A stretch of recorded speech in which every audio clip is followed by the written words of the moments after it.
श्रीशैलेशदयापात्रं दीपत्यादिगुणार्णवम् इतीन्द्रप्रवणं वन्दे रम्यजामहतरमुनिं लक्ष्मीनाथसमारम्भां नहतयामुनमध्यमाम् अस्मदाचार्यपर्यन्तां वन्दे गुरुपरम्परां यो नित्यमच्युतपदां भुजयुग्मरुग्म व्यामोगतस्तदितराणि तृणाय मेने अस्मद्गुरोर्भगवतोऽस्तु दयैकसिन्धोः रामानुजस्य चरणौ शरणं प्रपद्ये माता पिता युवतयकास्तनया विभूतिः सर्वं यतेव नियमेन मथन्मयानाम् आद्यस्य नत्कुलपतेर्वकुलाभिरामं श्रीमत्तदङ्ग्रीकुलं प्रणमामि मूर्धना भूतं तरस्य मगताप्रियभक्षणाद श्रीभक्तिसारकुलशेखरयोगिवागान् दत्ताङ्ग्रेण परकालयतीन्द्रमिष्टान् श्रीमत्पराङ्कुशमुनिं प्रणतोऽस्मि नित्यम् पाराशल्यवसस्रुताम् उपनिषद्दुग्धादिमत्योद्धृताम् संसाराग्निविभीदनव्यपगतप्राणाप्तसञ्जीविनीम् पूर्वाचार्यसुरक्षिताम् भगवद्व्याघातदूरस्थिताम् हानीतान्तु निजाक्षरैः सुमनसः बहुमात् पिबन्त्वन्तकम्. சுவாமி ராமானுஜர் அருளிச் செய்த ஸ்ரீபாஷ்யம் என்பது ஆச்சரியமான கிரந்தம். அந்த கிரந்தத்திலே மங்கள ஸ்லோகங்கள் 2 உண்டு. அகில புவன ஜன்மஸ்தேம பங்காதிலேன்னு ஒரு ஸ்லோகம், இது முதல் ஸ்லோகம். 2வது ஸ்லோகம் பாராசல்ய வர வசஸ்ருதாம் என்று சொல்லக்கூடிய ஆச்சரியமான இப்படியை சேவிச்ச ஸ்லோகம். இந்த 2வது ஸ்லோகம் ஆச்சரியமான ஸ்லோகம். சுவாமி வேதவியாசர் அவர் பாராசரர் என்று சொல்லக்கூடிய அவருடைய தகப்பனார் பெயர் விஷ்ணு புராணக்காரர். அவருடைய திருக்குமாராக அவதரித்தார். அவருடைய திருக்குமாராக அவதரித்து உபனிஷத்துக்கெல்லாம் இருக்கே, அந்த உபனிஷத்துடைய ஒரு என்கிற ஒரு திருப்பார்கடலை நன்றாக கடைந்து பிரம்மசூத்திரம் என்கிற அமிர்தத்தை நமக்கு கொடுத்தார். இப்ப பிரம்மசூத்திரம் என்பது உபனிஷத்தை கடைந்தெடுத்த ஒரு சாராம்சம் என்று சொல்லலாம். இந்த சாராம்சத்தை நம்முடைய பூர்வாச்சாரியர்கள் நன்றாக ரட்சிக்கப்பட்டது. பாராசரிய வசஸ்ருதாம் உபனிஷத் துக்தாப்தி மத்ரோத்ருதாம் சம்சாராப்தி விபீதன வியபகத பிராணாப்த சஞ்சீவினிம். அது நம்ம பூர்வாச்சாரியர்கள் நன்கு கற்கப்பட்டது. சம்சாரம் என்னும் பெரிய பாம்பாலே கடைப்பட்ட நமக்கு அமிர்தம் போன்ற மருந்தாக சுவாமி வேதவியாசர் பிரம்மசூத்திரத்தை நமக்கு அனுகிரகித்தார். ஆனால் அது என்ன ஆயிடுச்சுன்னா, காலப்போக்கில் அவரவர்கள் அந்த பிரம்மசூத்திரத்துக்கு வியாக்கியானம் பண்ணும்போது தங்கள் புத்தியாலே தாங்கள் என்ன சொல்ல வந்தீர்களோ, என்ன சொல்ல வந்தார்களோ அதற்கு தகுத்தாற்போல் அர்த்தத்தை கூறி அந்த சம்பிரதாயத்தை மேன்மேலும் ஒரு ஒரு பாடான நிலைக்கு தள்ளிவிட்டார்கள். வேதமாதாவோ, நான் சொல்ல வந்த கருத்து இதல்லவே, இவர்கள் என்ன வேறொரு அர்த்தத்தை தெரிவிக்கிறார்கள் என்று வருத்தப்பட்டது. அந்த வேதமாதாவுக்கு இது ஏற்புடையதல்லன்னு தெரிவித்தார்கள்.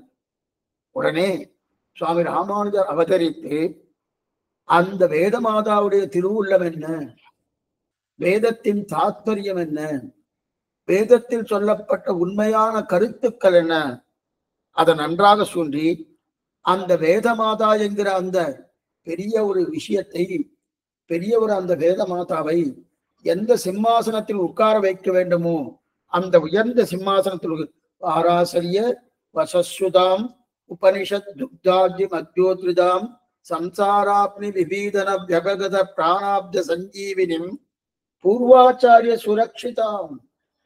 அதை கொண்டு போய் நன்னா ஒரு சிம்மாசனத்தை உட்கார வைத்தார். உட்கார வைத்தது மட்டும் கிடையாது, வேதத்துக்கு பெருமையை சேர்த்தார். பெருமையை சேர்த்ததோடு மட்டுமல்ல, வேதத்துக்கு புறம்பாக யாரெல்லாம் பேசினார்களோ, அதாவது வேத பாக்கியர்னு பேரு, வேதத்தை ஒத்துக்கொள்ளாமல் வேதம் பிரமாணம் அல்ல, வேதம் ஒன்றும் கிடையாது என்கிற நிலை பேசக்கூடிய பாக்கியர்கள் இருக்காளே அவர்களை நிரசித்தார். வேதத்தை ஒப்புக்கொண்டு வேதத்துக்கு தப்பான அர்த்தத்தை சொல்கிறார்கள் குதிருஷ்டிகள், அந்த குதிருஷ்டிகளை நிரசித்தார். அப்படி செய்யணும்னா என்ன பண்ணணும்? தன்னுடைய சித்தாந்தத்தையும் சொல்லணும். அது மட்டுமல்ல, அவர்கள் பரபட்சம், அவர்களுடைய சித்தாந்தத்தில் இருக்கக்கூடிய தோஷங்கள், அந்த தோஷங்கள் சொல்லணுமோ. அப்ப இந்த ரெண்டையும் தெரிவிக்கக்கூடிய ஒரு கிரந்தம் தான் ஸ்ரீபாஷ்யம். இந்த ரெண்டையும் தன்னுடைய அபிப்பிராயமாக ஆச்சரியமான கிரந்தங்களிலே சுவாமி எம்பெருமானார் சாதித்தார். அது அந்த சாதித்த விஷயங்கள் ஒரே நிலையில கிடையாது. ஸ்ரீபாஷ்யம், வேதார்த்த சங்கிரகம், கீதா பாஷ்யம், சில சில கருத்துக்கள் இந்த மாதிரியான நிலையில் இருந்துருக்கு. அதையெல்லாம் ஒன்றாக திரட்டணும். ஒவ்வொன்றும் ஒவ்வொரு கிரந்தங்கள் இருக்கு.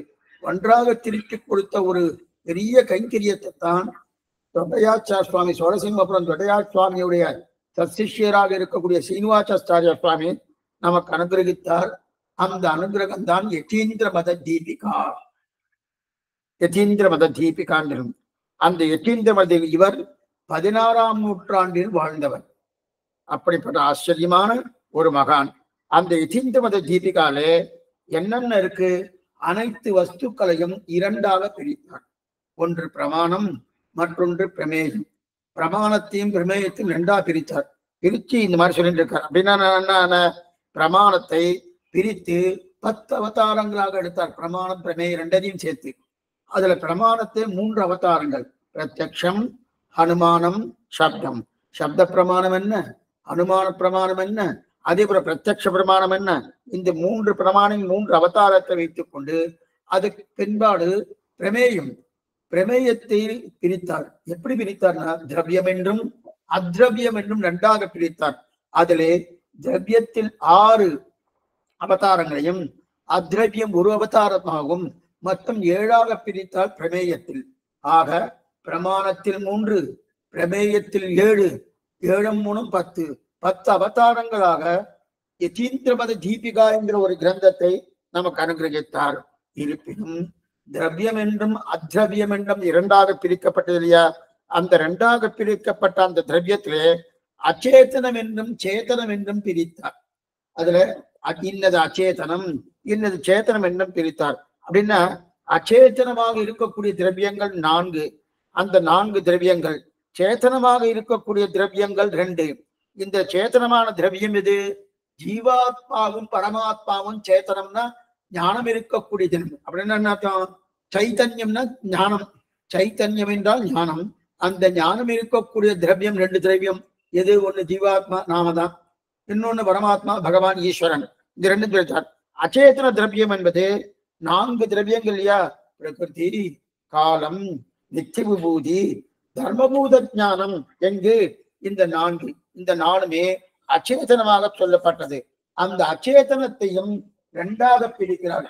என்ன 2 சுவாமி? ஜடம் என்றும் அஜடம் என்றும் பிரிக்கிறார். அப்ப ஜடம் என்றும் அஜடம் பிரிக்கச்சே அதுல ஜடப்பொருள் இது. பிரகிருதியும் காலமும் ஜடப்பொருள் என்று சொல்லப்படுகிறது. அது தானே பிரகாசிக்காது. ஆனால் அடுத்து சொல்லப்பட்ட சுத்த சத்தம் என்று சொல்லப்பட்ட ஸ்ரீவைகுண்டம், நித்திய விபூதி, அதற்கு மேற்கொண்டு தர்மபூத ஞானம், இந்த 2மே அஜட பொருள் தெரிவித்தார். அப்பன்னா அஜட பொருள் ஸ்வயம் பிரகாசமானவை. அது ஆனா ஜடப்பொருள் ஸ்வயம் பிரகாசமாக இருக்கவே இருக்காது. இது ஸ்வயம் பிரகாசமானவை. இப்படியாக மொத்தம் 6 திரவியங்கள் என்று கூறி அந்த 6 அவதாரங்களை அனுகிரகித்தார். ஆக இந்த நூல்ல சொல்லப்பட்ட மொத்த அவதாரங்கள் 10. அதிலே 3 பிரமாணத்துக்கும் 7 பிரமேயத்துக்கும் சொல்லப்பட்டது. அந்த 7லே 6 திரவியம் என்றும் 1 அத்ரவியம் என்றும் சொல்லப்பட்டது. இப்ப நம்ம ஏற்கனவே நம்ம பார்த்தது 3 பிரமாணங்களை பார்த்து விட்டோம். என்னென்ன? சப்த பிரமாணம், சப்த பிரமாணம் என்ன, அனுமான பிரமாணம் என்ன, பிரத்யக்ஷ பிரமாணம் என்ன, அந்த 3 பிரமாணையும் பார்த்து விட்டோம். 3 அவதாரங்கள். அதற்கு மேற்கொண்டு பிரமேயத்தில் 7 இருக்கணும். அந்த 7 பிரகிருதி, காலம், நித்திய விபூதி, தர்மபூத ஞானம், ஈஸ்வரன், அதற்கு மேற்கொண்டு ஜீவாத்மா, அதற்கு மேற்கொண்டு அத்ரவியமாக இருக்கக்கூடிய வஸ்து. இதுல பிரகிருதியை பார்த்து முடிச்சாச்சு. அடுத்து காலத்தையும் பார்த்து முடிச்சாச்சு. அடுத்து நித்திய விபூதி. நித்திய விபூதியும் பார்த்து முடிச்சாச்சு. இப்ப நம்ம பார்க்கறது தர்மபூத ஞானத்தை பார்க்கணும். நம்ம எங்க இருக்கோம் தெரிஞ்சுக்கணுமோ தர்மபூத ஞானம் பார்த்துட்டு இருக்கோம். அப்ப இந்த தர்மபூத ஞானம் இதெல்லாம் திரவியம், திரவியமா இருக்கு. அதே நேரத்தில் அச்சேதனமா இருக்கு. ஆனா திரவியமானபடியால் அச்சேதனமா இருந்தாலும் அஜட பொருள் எது? தர்மபூத ஞானம் ஸ்வயம் பிரகாசம். நித்திய விபூதியும் ஸ்வயம் பிரகாசம், தர்மபூத ஞானமும் ஸ்வயம் பிரகாசம். பிரகிருதி காலம் இந்த ரெண்டுமே ஸ்வயம் பிரகாசம் கிடையாது. அதனால ஜடப்பொருள்னு பேர். நாலுமே அச்சேதனம் தான். அச்சேதனமா இருந்தாலும் அச்சேதனத்துல ஜடப்பொருள் அஜடப்பொருள் பார்த்தோமோ. ஸ்வயம் பிரகாசமா இருந்தா அஜடப்பொருள், ஸ்வயம் பிரகாசம் இல்லாம இருந்தால் ஜடப்பொருள் பார்த்தோம். சரி, இப்ப ஜீவாத்மா. அதுக்கப்புறம் அந்த திரவியம் கைத்தன்யம் இருக்கக்கூடிய திரவியம் இது சுவாமி. ஜீவாத்மாவும் பரமாத்மாவும். அந்த பரமாத்மான சைத்தன்யம் இருக்கக்கூடியது ஞானமுடையவன் என்றும் ஞானமே உருவானதாகும், ஞானம் உடையவன் என்றும் ஞானமாகவும் இருக்கக்கூடியது. இது யார் யாரு? ஜீவாத்மாவும் பரமாத்மாவும். அதனால் அவர்களை பிரத்யக், ஜீவாத்மாவும் பரமாத்மாவும் பிரத்யக் என்கிறோம். இப்ப நம்ம பார்ப்பது எல்லாமே பராக்கர்த்தங்கள். அப்படின்னா ஜீவனும் பரமும் தங்களுக்கே பிரகாசிப்பார்கள். பிறர்க்கு பிரகாசித்தால் பராக்கு, தனக்கு பிரகாசித்தால் பிரத்யக்கு. தர்மபூத ஞானத்தில் பல வெளிப்பாடுகளை சாதித்தார் இல்லையா? அப்ப தர்மபூத ஞானம் ஜீவனுக்கும் பரன் என்று சொல்லக்கூடிய ஈஸ்வரன் என்று சொல்லக்கூடிய பரமாத்மா ரெண்டு பேருக்கும் தர்மபூத ஞானம் உண்டு. தர்மபூதி எல்லாம் கடந்த காலத்துல நிறைய பார்த்திருக்கோம். தர்மபூத ஞானம் ரெண்டு பேருக்கும் உண்டு. இதுல தர்மபூத ஞானம் தான் ரொம்ப நாள் இழுத்துட்டு போறது. ஏன்னா இது ரெண்டு பேருக்கும் சேர்த்து சொல்லணும். ஜீவாத்மாவுக்கும் சொல்லணும், பரமாத்மாவுக்கும் சொல்லணும். அதனால ஜீவாத்மாவுடைய சுகம் என்ன, ஜீவாத்மாவுடைய துக்கம் என்ன, ஜீவாத்மாவுடைய இச்சா என்ன, ஜீவாத்மான தேசம் என்ன, ஜீவாத்மாவுடைய பிரயத்தனம் என்ன, இது முதலான வெளிப்பாடுகள் எல்லாமே தர்மபூத ஞானத்தினுடைய தான் இது. அப்ப துவேஷம், துக்கம், சுகம், இச்சான விருப்பு வெறுப்பு இருக்கணும். அந்த விருப்பு வெறுப்பு, அதற்கு மேல இதெல்லாம் பிரயத்தனம், முயற்சி பண்ணணும். இதெல்லாம் தர்மபூத ஞானத்தின் வெளிப்பாடு. அதே போல பரமாத்மாவுக்கு, இது ஜீவாத்மாவுக்கு, பரமாத்மாவுக்கு என்ன சுவாமி? ஞானம், பல, ஐஸ்வர்ய, வீரிய, சக்தி, தேஜஸ், அதற்கு மேற்கொண்டு சௌசீல்ய, வாத்சல்ய, சாம்பிய, மாதுரிய, காம்புரிய, ஸ்தைரிய, தைரிய, இது முதலான அனைத்து ஞானங்களும் தர்மபூத ஞானத்தின் வெளிப்பாடுகள் தான் நம்ம பார்த்திருக்கோம். அதோட நிலைப்பாடுகள் தான் பார்த்திருக்கோம். இதுல ஜீவாத்மாவின் தர்மபூத ஞானத்தை சொல்லும் போது பக்தியும் பிரபக்தியும் பார்த்திருக்கோம். பக்தி என்ன, பிரபக்தி என்ன, இது வெளிப்பாடு தான் தேவை. ஆனா இது எப்படி சுவாமி அந்த வெளிப்பாடு வரும்? ஜீவாத்மாவின் வெளிப்பாடு, தர்மபூத ஞான வெளிப்பாடு எப்படி வெளில வரும்? அதுக்கு ஏதாவது எக்ஸாம்பிள் இருக்குன்னா, ஒரு நெருப்பு இருக்கிறோம். ஞானம் என்பதை நெருப்பா வச்சுக்கோ. அந்த ஞானம் என்பதை நெருப்பா வச்சுக்கோ. நெருப்பு நல்லா படப்பட சிதறணும். அந்த சிதறும் போது அதனுடைய பொறி பறக்கிறதோனும், அந்த பொறி பறக்கிறா போலதான் இந்த ஒவ்வொன்றும். எந்த ஒவ்வொன்னு? இச்சா, சுகம், துக்கம், துவேஷம், பிரயத்தனம், இதெல்லாம் என்ன? நெருப்பு என்கிற அந்த ஜீவாத்மாவுடைய தர்மபூத ஞானம். அந்த நெருப்பு எப்படி படபடப்பட வெடிக்கும் போது நெருப்பு சிதறதுனோ, அந்த நெருப்பு பறக்கிறா போலதான் இது ஒவ்வொன்றும். இது ஜீவனுக்கு ஏற்படக்கூடிய சுகமோ, ஜீவனுக்கு ஏற்படைய துக்கமோ, ஜீவனுக்கு ஏற்படக்கூடிய கவலையோ எதுவாயினும் அந்த ஞானம் என்ற நெருப்பினுடைய ஒரு சிதறர்கள் தான். அப்படி தெரியாது, வெவ்வேறு சிதறர்கள். அதான். அதே போல பகவானுடைய தர்மபூத ஞானத்தும் இருக்கு. அந்த ஞானத்துக்கும் நெருப்பின்னு சொல்லிட்டா அதோடைய பொறிச்சிதறர்கள் தான் என்ன? வாத்சல்யம் என்ன, சௌசல்யம் என்ன, அதே போல ஞானபல, ஐஸ்வர்ய, வீரிய சக்தி, சேஜஸ் என்ன, இது முதலான குணங்கள்லாம் அதோடைய பொறிச்சிதறர்கள் தான். இந்த ஞானத்தின் வெளிப்பாடு முதிர்ந்த நிலைதான் பக்தி. தர்மபூத ஞானத்தின் முதிர்ந்த நிலைதான் பக்தின்னு சொன்னோம். சரி, இப்ப இது நம்மால ஒரு காரியம் ஆகாது சுவாமி. அப்ப மோட்சம் போவதுக்கு நம் கையில சக்தி இல்லை. அதற்கு பகவான் திருவடியில உபாயமாக இருக்கட்டும் என்கிறோமனோ, அதுவும் ஞானத்தின் வெளிப்பாடுதான். அது சரணாகதி தானே, பிரபக்தி தானே. அந்த பிரபக்தியும் ஞானத்தின் வெளிப்பாடுதான். சரணாகதியும் ஞான காரியம்தான். இப்ப பக்தியும் ஒரு வகையான ஞான விசேஷம் தான். இந்த பக்தியை பத்தி, பிரபக்தியை பத்தி இனிமே விவரிக்கப்படுறார். என்னன்னா, அதிலே பக்தியை 2 வகையா சொல்றார். கொஞ்சம் ஜாகிரதையா கேட்கணும். கொஞ்சம் குறைச்சலா வந்திருக்கா என்னன்னு தெரியல. பக்தியை 2 வகையா சொல்றார். அதாவது இப்படியும் இருக்கலாம், அப்படியும் இருக்கலாம். மொத்தத்தில் பக்தி ஞான விசேஷம். அந்த பக்தியை 2 வகையா சொல்றார். ஞானம் கனிந்த முதிர்ந்த நிலை பக்தி. ஞானம் கனிந்த முதிர்ந்த நிலை பக்தி. அந்த பக்தியை கர்மயோகத்தாலும் தான் ஈடுபடணும். கர்மயோகம் நன்னா செய்தாச்சுன்னா அந்த பக்தி ஞான யோகம் ஏற்படுகிறது. ஞான யோகத்தாலே ஏற்பட பக்தியை ஆரம்பிக்க விரோதியாக இருக்கக்கூடிய பாபங்கள் தொலைகிறது. பாபங்கள் தொலையபடிய பக்தியை தொடங்கலாம். பக்தியை தொடங்கின உடனே, அதாவது கர்மயோகம் என்ன, ஞான யோகம் என்ன, இதன் உதவியை கொண்டு பக்தி யோகம் ஏற்படுகிறது. பக்தி யோகம் முக்தி பெற்றுக் கொடுக்கணும்னா, ஆமா சுவாமி, பக்தி யோகம் தான் முக்தியை பெற்றுக் கொடுக்கணும். இது ஒரு சாராருடைய கருத்து. அதாவது 2 விதத்தில் நம்ம பார்த்திருக்கோம். எங்க பார்த்தோம்னா, பிரபக்தி 2 வகை ஒன்றது. 2 விதமான அபிப்பிராய பேதங்கள்னு பார்த்தோம்னு, பிரபக்தி என்ன ஒரு உபாயம், வியாஜ்ய உபாயம் என்றோ, பிரபக்தி உபாயம் ஆகாதென்றோ, பிரலோகாச்சாரிய திருவுள்ளம் என்ன, வேதாந்த தேச திருவுள்ளம் பார்த்தோமோனோ 2 ரூபா. அதே போல இங்க பக்தி 2 விதமா இருக்கு. ஆனா இதுல சம்பிரதாய பேதம் கிடையாது. என்ன 2 விதமானா, கர்மயோகமே நேராக மோட்சத்தை கொடுக்கும், ஞான யோகமே நேராக மோட்சத்தை கொடுக்கும். பக்தி யோகம் எப்படி மோட்சத்தை கொடுக்க போறது நிறைய. ஆனா இது ஒரு சாராருடைய கருத்து. இன்னொரு சாரார் என்ன சொல்றாருன்னா, இல்ல சுவாமி, கர்மயோகமே நேர ஈடுபடணும் இல்லையா, கர்மயோகமே நேர உதவியை செய்ய பக்தி கிடைக்கிறது. ஆனா கர்மயோகம் நேர ஆத்ம சாட்சாத்திர கொடுக்க மட்டும் இல்ல, நேராவே மோட்சத்தை கொடுக்கும். ஞான யோகமே நேராக பக்தி யோகம் நேராக கொடுக்கும் இல்லையா. இந்த மூணும் மோட்சத்துக்கு நேரே உபாயமாகலாம். அப்படின்னா ஒரு சாராருடைய கருத்து, கர்மயோகம் ஞான யோகம் சககிருத பக்தி யோகத்தாலே மோட்சம். இந்த கர்மயோகம் ஞான யோகம் 2ம் உதவி பண்ண, அந்த உதவியாலே ஞான பக்தி யோகத்துக்கு விரோதியாக இருக்கக்கூடிய பாவங்கள் தொலைஞ்சு பக்தி யோகம் பண்ணி அதன் மூலமாக மோட்சத்தை அடைகிறேன். ஒரு சாரார் கருத்து. இன்னொரு சாரார், கர்மயோகமே நேரடியா மோட்சத்தை கொடுக்கும், ஞான யோகமே நேரடியா மோட்சத்தை கொடுக்கும், பக்தி யோகம் நேரடியா மோட்சத்தை கொடுக்கிறது. இது ஒரு சாரார கிடக்கு. இது 3 ஆக கர்மஜான பக்தி யோகம் என்ன என்றது நம்ம பார்த்துட்டோம். ஆக கர்ம யோகத்தாலே ஞான யோகத்தாலே பக்தி ஆரம்ப விரோதி பாவங்களை தொடங்கி பக்தியை தொடங்குகிறோம். பக்தினா என்ன? வாயினால் பாடி மனத்தினால் சிந்திக்க தூமல தூவித்துடு ஆண்டால் 5ஆம் பாட்டில் தெரிவிக்கிறான். மாயனை மண்ணு வடமதுர மைந்தனை பாசுரத்தை தெரிவிக்கிறானே, வாயினால் பாடி மனத்தினால் சிந்திக்க மனோ வாக்காயங்கள் தெரிவிப்பார். 3ம் பகவானிடத்தில் ஈடுபடுதல். இதுதான் பக்தி. பக்தி பண்ணுதல். பக்தி பண்ணுன மனசு என்ன, வாக்கென்ன, காயம். காயம்னா செயல்பாடு. இந்த 3மே மனமே வாக்கே கர்மமேன்னு ஆழ்வார் தெரிவிக்கிறார் இல்லையா. இந்த 3மே என்ன பண்ணும், பகவான்கிட்ட ஈடுபடுதல்.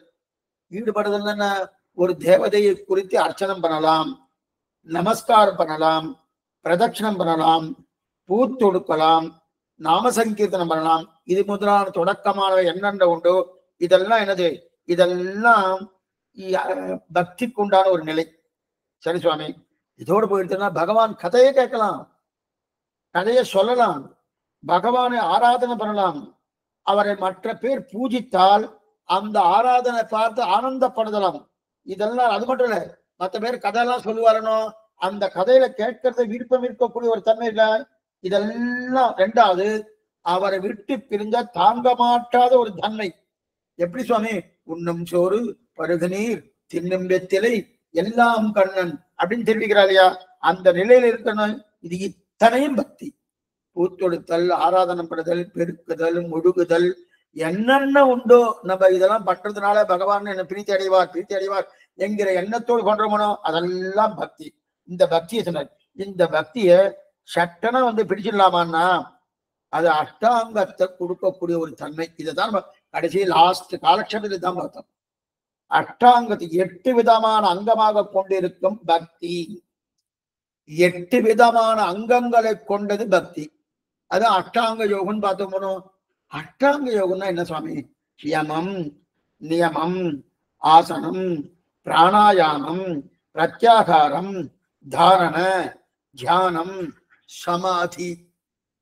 இந்த 8 விதமான அங்கங்கள். இந்த 8 விதமான தான் அஷ்டாங்க யோகம் சொல்கிறார். யமம் இதுதான் கடைசியில விட்டு வச்சோம். இதை பார்க்கணும்னு சொல்லிதான் காலட்சேபத்தை முடிச்சோம். சரி, இப்ப யமம். யமம்னா என்ன சுவாமி? அகிம்சை, அஸ்தேயம், சத்தியவசனம், பிரம்மச்சரியம், அபரிக்கிரகம், இவற்றைத்தான் யமம்னு சொல்றது. சுவாமி நீங்க பாட்டு சொல்லிட்டே போயிட்டாரு, ஒண்ணுமே புரியலையே சுவாமி. நான் ஒண்ணு நேரடியா சொல்றேன். யமம்னால் அகிம்சை, அகிம்சை, அஸ்தேயம், சத்தியவசனம், பிரம்மச்சரியம், அபரிக்கிரகம், இதெல்லாம் என்னது? யமம் நிகரம். என்னென்ன? அகிம்சைனா என்னது? சத்தியம் பேசணும். எப்பவுமே சத்தியம் பேசணும். சத்தியம் பேசுறதை விட்டு இம்சிச்சுட்டே இருந்தா பிரயோஜனம் இல்லை. அஹிம்சை, சத்தியம் பேசணும். அஸ்தேயம், அஸ்தேயம் என்ன? திருடப்படாது. ஸ்தேயம்னா திருடுறது. அஸ்தேயம் திருடப்படாது, கொஞ்சோடு திருடவே கூடாது. அஹிம்சா, அஹிம்சா பொய் சொல்லாமை. அப்படின்னா கொல்லாமை. பொய் சொல்லாமை உண்டு, கொல்லாமை உண்டு. கொல்லாமைனா ஒருத்தர் இம்சிச்சுட்டே இருக்கமானோ, அதுவும் பண்ணப்படாது. வாக்காலையோ மனசாலையோ செயல்களாலேயோ இம்சிக்கலாமனா இம்சிக்க கூடாது. எங்கேயும் தீங்கு பண்ணவே கூடாது. இதுதான் அகிம்சைன்னு பேரு. அதுக்கப்புறம் பிரம்மச்சரியம். முதல்ல சத்தியவசனம், சத்தியம் பேசணும். அஸ்தேயம், திருடப்படாது. அகிம்சா, கொல்லாமை. அதாவது வாக்காலையோ மனசாலையோ செய்கையாலையோ எந்த விதமான தீங்கும் செய்யாம இருக்கிறது அகிம்சை. பிரம்மச்சரியம்ன்றது, பிரம்மச்சரியம்னா ஸ்ரீ சம்பந்தம் இல்லாமல் இருத்தல். ஸ்ரீ சம்பந்தம்னா மனைவி இருக்காளே சுவாமினா அவரோடையும் இல்லாம இருக்க பிரம்மச்சரியன்னு பேரு. அது அந்த பிரம்மச்சரியன்னா என்னன்னு முன்னாடி பார்த்திருக்கோம். இன்னென்ன காலத்துலதான் ஸ்ரீயோடு சம்பந்தம் கொள்ளணும் சொல்ல, எல்லா காலத்தும் சம்பந்தம் கொள்ளப்படாது. அந்த மாதிரி இருந்தாலே மனு பகவான் தெரிவிக்கிறார், பிரம்மச்சரிய வாழ்க்கையை வாழ்ந்துட்டு இருக்கான்னு தெரிவிக்கிறார். சாஸ்திரம் சொன்னபடி நம்ம கிரகஸ்த வாழ்க்கையை நம்ம வாழ்ந்தோம்னா அதுவே பிரம்மச்சரியம் தெரிவிக்கிறது. பிரம்மச்சரியம் அப்படின்னு. அதுக்கப்புறம் அபரிக்கிரகம். அபரிக்கிரகம்னா என்ன சுவாமி? அபரிக்கிரகம்னா என்னன்னா, நமக்கு வேண்டாத பத்தை அறுக்கணும். அதான் முக்கியம். வேண்டாத பத்தை நம்மிடத்தில் புரியறதுக்காக ஒரு சொம்பு இருக்கு, வெள்ளி சொம்பு இருக்கு. இந்த எக்ஸாம்பிள் அடிக்கடி சொல்லிட்டே இருக்கேன். இதுதான் சுலபமா நமக்கு புரியன்றதுக்காக சொல்லிட்டு இருக்கேன். அப்ப வெள்ளி சொம்பு இருக்கு, இன்னொரு சொம்பு ஒண்ணு கொண்டு கொடுத்தாரு. சுவாமி நீங்க வச்சு இல்ல சுவாமி இது இருக்கு, இது இருந்தா போறோம், இது இல்லைன்னா உன்கிட்ட கேட்கறேன்னு அர்த்தம். அப்ப என்னன்னா, வேண்டாத பெற்று கொள்ளாம இருந்தாலே அபரிக்கிரகம்னு பேரு. இல்ல குடும்பம்ல நானும் ஒண்ணு வைக்கிறதுக்கு இடம் இருக்கேன், நான் வச்சுக்கிறேன்னு சொன்னா அப்ப அது பரிக்கிரகம்னு வருது. அப்ப பக்தியே பிறக்காது. அபரிக்கிரகமா இருக்கணும். அதாவது நம் தேவைக்கு மேல இருந்தாலே அப்ப அது என்ன ஆகும் தெரியுமா? அந்த தேவைக்கு மேல இருக்கக்கூடிய வஸ்துவின் மேல நம்ம கவனம் போகுமே தவிர பகவானிடத்துல நம்ம சிந்தனை போகவே போகாது. நல்லா பண்ணணும். நிறைய காசு நம்ம கிட்ட வந்துடுத்து, அதை எப்படி காப்பாத்துறது, எங்க நம்ம ஜாகிரதை பண்ணி வைக்கிறது, இதுலதான் நம்ம சிந்தனை போயிட்டே இருக்கும். உடுத்திக்கிறது ஒரு வேஷ்டி இருக்கு, மேல ஒரு வேட்டி உணர்த்தி இருக்கேன், இருந்தாச்சுன்னா ஒரு கவலையும் கிடையாது. இருக்க வேண்டியபடி இருக்கிறதுக்கு தேவையான அளவு இருந்துச்சுன்னா போதும் சுவாமி. அதற்கு மேல நம்ம அதிகப்படியா சேர்த்து வைக்கிறோம்னு சொல்லல, அந்த சேர்த்து வைக்கக்கூடிய சொத்தின் மேல நம்ம கவனம் இருக்குமே தவிர, சொத்து நீ வைத்தமானிதி யாரு? அந்த பெருமாள் தான் வைத்தமானிதி. அந்த நிதி அவனா இருக்கக்கூடிய நிதியினை பவனத்தூனை நெருமையால் நினைவல்லா கதியினை கஞ்சன்மால கண்டு முன் அண்டமாலன்னு நிதியே பகவான். ஆனா வேற ஏதோ நிதி நினைக்கிறோமோனோ, அதனால இந்த ஞாபகம் போயிடுதனோ, அதனால பகவத் சிந்தனை ஏற்படாது. இது முதல் நிலை. இதுதான் யமம்னு பேர். யமம். அடுத்து நியமம். நியமம்னாலே தினந்தோறும் வேதத்தை உச்சரிக்கணும். நான் சொல்லிடுறேன். அதுக்கப்புறம் பெண்கள் என்ன பண்ணலாம், வேதம் கற்றுக்கொள்வதற்கு யோகதை இல்லாதவர்கள் என்ன பண்ணலாம்னு பின்னாடி சொல்றேன். தினந்தோறும் வேதத்தை உச்சரிக்கணும். அன்றாட ஒரு பிரச்சனமா சொல்லணும். பஞ்சமகா யஜ்ஞம் ஒரு தினப்படி ஒரு பிரச்சனமாவது வேதம் சொல்லணும், முக்கியம். சரி சுவாமி, வேதத்தின் பண்ணலையே சுவாமின்னா வேதத்தை பண்றதுக்கு யோசிக்கிறது இல்லை சுவாமி. நாங்களும் 4ஆம் வர்ணத்தவர்கள், அதுவும் பெண்களாக இருக்கக்கூடிய ஒரு நிலையிலே வேதத்துக்கு உண்டான யோகத்தை இல்லைன்னா வேத சமமாக இருக்கக்கூடிய ஆழ்வார் பாசுரங்களை சேவிக்கலாமே, எந்த தவறும் கிடையாது. தினமும் ஒரு 100 பாசுரம் சேவிக்கக்கூடிய ஒரு பாக்கியத்தை விடுக்கலாமே. ரெண்டுமே வேதம் தான். இது திராவிட வேதம், அது சம்ஸ்கிருத வேதம். 2 வேதங்கள். இதுதான் உபய வேதாந்தம் சொல்றோமோ. அப்ப 2 வேதங்கள் ஆழ்வார் பாசுரங்களை தாராளமா சொல்லலாம். வேதம் தமிழ் செய்த மாறன் சொல்றமுனு வேதம் தமிழ் செய்த மாறன் வகுலா பரணம் வந்தே ஜெகதா பரணம் முறிம் எஸ் சுதேகே உத்தரம் பாகம் சக்கரே திராவிட பாஷையான்னு தெரியுங்களா? அப்ப இன்னும் கேட்டா வேதத்தை காட்டிலும் சிறப்பு படித்தது 4000 திவ்ய பிரபந்தம். அப்படி இருக்கு இல்லையா? அப்படின்னா என்ன? அப்ப பஞ்சமேகாரம் பண்ணதாகத்தான் அர்த்தம் அப்படின்னு தெரிகிறாரு. நம்ம 4000 திவ்ய பிரபந்தத்தை சேவிச்சாலே யாரு? 4ஆம் வர்ணத்தை புருஷர்கள் சேவிச்சாலே பஞ்சமகா யஜ்ஞம் பண்ணணும்னு முதல் வர்ணம் சொல்லியிருக்கு. அந்த பண்ணிதாக அர்த்தம். அது மட்டும் இல்ல, யாக நேமம்ன்றது சுத்தியோடு இருக்கல். சரீர சுத்தி என்ன, மனசுத்தி என்ன, ஆத்ம சுத்தி என்ன, இந்த சுத்தியோடு இருக்கக்கூடிய இதா இருக்கு இல்லையா, இதெல்லாம் நேமம். சரி சுவாமி, சரீரத்துக்கு அழுக்கு வெளியே இருக்கக்கூடிய சேரு சகதி இருக்கு. இப்ப நம்ம சரீரத்துல அழுக்கு இருக்குன்னு அழுக்கு இருக்கு, சேரு இருக்கு, சகதி இருக்கு. மனசுக்கு அழுக்கு என்ன சுவாமி? அது என்ன சேரு சகதி மனசுல வந்து உறிஞ்சுட்டு இல்லையே. அகங்காரம் அமகாரங்கள் காமக்ரோதங்கள் முதலாவதுதான் மனசுக்கு அழுக்கு. மனசுக்கு அழுக்கு அகங்காரம் அமகாரங்கள். சரீரத்துக்கு சேரு சகதி. மனசுக்கு அழுக்கு அகங்காரம் அமகாரங்கள் காமக்ரோதங்கள். ஆத்மாக்களுக்கு பாபபஞ்ச ரூப கர்மாக்கள். இது இத்தனையும் கழிக்கணும். நல்லா பாருங்க, சரீரத்தின் அழுக்கு கழிக்கணும், அதற்கு மேற்கொண்டு மனசழுக்க கருக்கணும், அதற்கு மேற்கொண்டு ஆத்மா அழுக்கை கழிக்கணும். அப்ப இது இத்தனை கழிக்கணுமோ. மேலும் எது கிடைத்ததோ அதை கொண்டு சந்தோஷப்படணும். சந்தோஷப்படணும்னா என்ன சுவாமி பண்றது? எது கிடைக்கிறது அது கிடைக்கணும்னு கிடைக்கிறதுன்னு கிடைக்கிறத வைத்து கொண்டு கண்டோம். ஒண்ணுமே கொடுக்க சுவாமி, 2 தான் கொடுத்தா போறலையே அப்படின்னு புகார் பண்ணிட்டே இருக்கு. எப்பொழுதும் திருப்தியா இருக்கணும், எப்பொழுதும் திருப்தியா இருக்கணும். ஏன்னு சுவாமி திருப்தியா இருக்கணும்னு சொல்லிட்டு கேள். அப்ப நான் கொடுக்க வேண்டிய கொடுத்ததுன்னு திருப்தியா இருக்கணும். கிடைத்ததை வைத்துக் கொண்டு திருப்தியா இருக்கணும்னு சொல்லியிருக்கு. கிடைத்ததை வைத்துக் கொண்டு திருப்தியா இருக்கணும் அப்படின்னு இருக்கு. அதுக்கு மேல அடுத்தது காயக்லேசமான தபஸ். கொஞ்சமாவது ஏகாதசி பட்னி இருக்கணும். ஏகாதசி பட்னி இருக்கணும். கட்னி இருந்து உடம்பு நன்னா வாடி இருக்கான்னு பார்க்கணுமா? அடியே இல்லை, நல்லா குண்டா இருந்துட்டு இருக்கு. உடம்பு நன்னா வாடி இருக்கான்னு பார்க்கணுமா? ஏன்னா இந்த மாதிரிலாம் குண்டாலாம் இருக்கப்படாதான். அப்படி என்னன்னு அர்த்தம்? பட்னி கடக்க கடக்க கடக்க உடம்பு வாடி இருக்கா? சுவாமி நேற்றை விட எனக்கு கொஞ்சம் உடஞ்சிருக்கா? போனமா இப்பெல்லாம் அப்படி கேட்கப்படாது. போன 1 மாசமாவது ஆகுமானோ, போன மாசத்தை விட இந்த மாசம் ஏதாவது குறைஞ்சிருக்கா உடம்பு அப்படின்னு பார்க்கணுமா? அந்த மாதிரி நானா பெருமானத்துல சரி சுவாமி உடம்பு குறைஞ்சா கைங்கரியம் என்ன பண்றா? பெருமானத்துக்கு கைங்கரியத்துக்கு போகணும், கைங்கரியத்துக்கு போகணும். அந்த கைங்கரியம் போகும்போது எப்படி போகணும்? நல்லா பளிச்சுன்னு போகணும். உடம்பு வாடன்றதுக்காக நம்ம ஒண்ணு ஊன் வாட அப்படின்றதுக்காக நம்ம எதுவுமே பண்ணாம இருக்கப்படாது, பண்ணணும். ஆனா இந்த சரீரம் பகவானுக்காக கொடுக்கப்பட்டது. அதனால இந்த சரீரத்தை ரட்சிப்பதற்காக என்ன வேணுமோ அதை பண்ணிக்கிறேன். அந்த சரீரத்தை ரட்சிப்பதன் காரணம் என்னன்னா பகவத் கைங்கரியம், பாகவத கைங்கரியம், ஆச்சார கைங்கரியம். அதனால பண்ணிக்கோ. அதனால பண்ணிட்டு இருக்கேன்னு இருக்கணுமோனோ.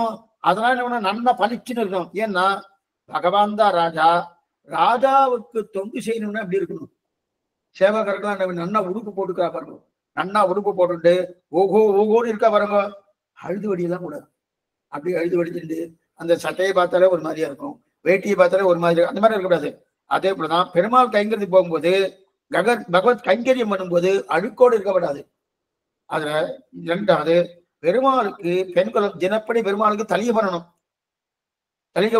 அதுக்குன்னு தலிகை பண்ணணும்னா பெண்கள் பளிச்சுன்னு இருக்கணும்னு சொல்லிட்டு சுவாமி தலிகை பண்ணா வேர்வெல்லாம் கொட்டிட்டு இருக்குமே அப்படின்னா அதுக்குன்னு அந்த மாதிரி அதீதமான அலங்காரத்தோடு இருக்கணும்ன்றது கிடையாது.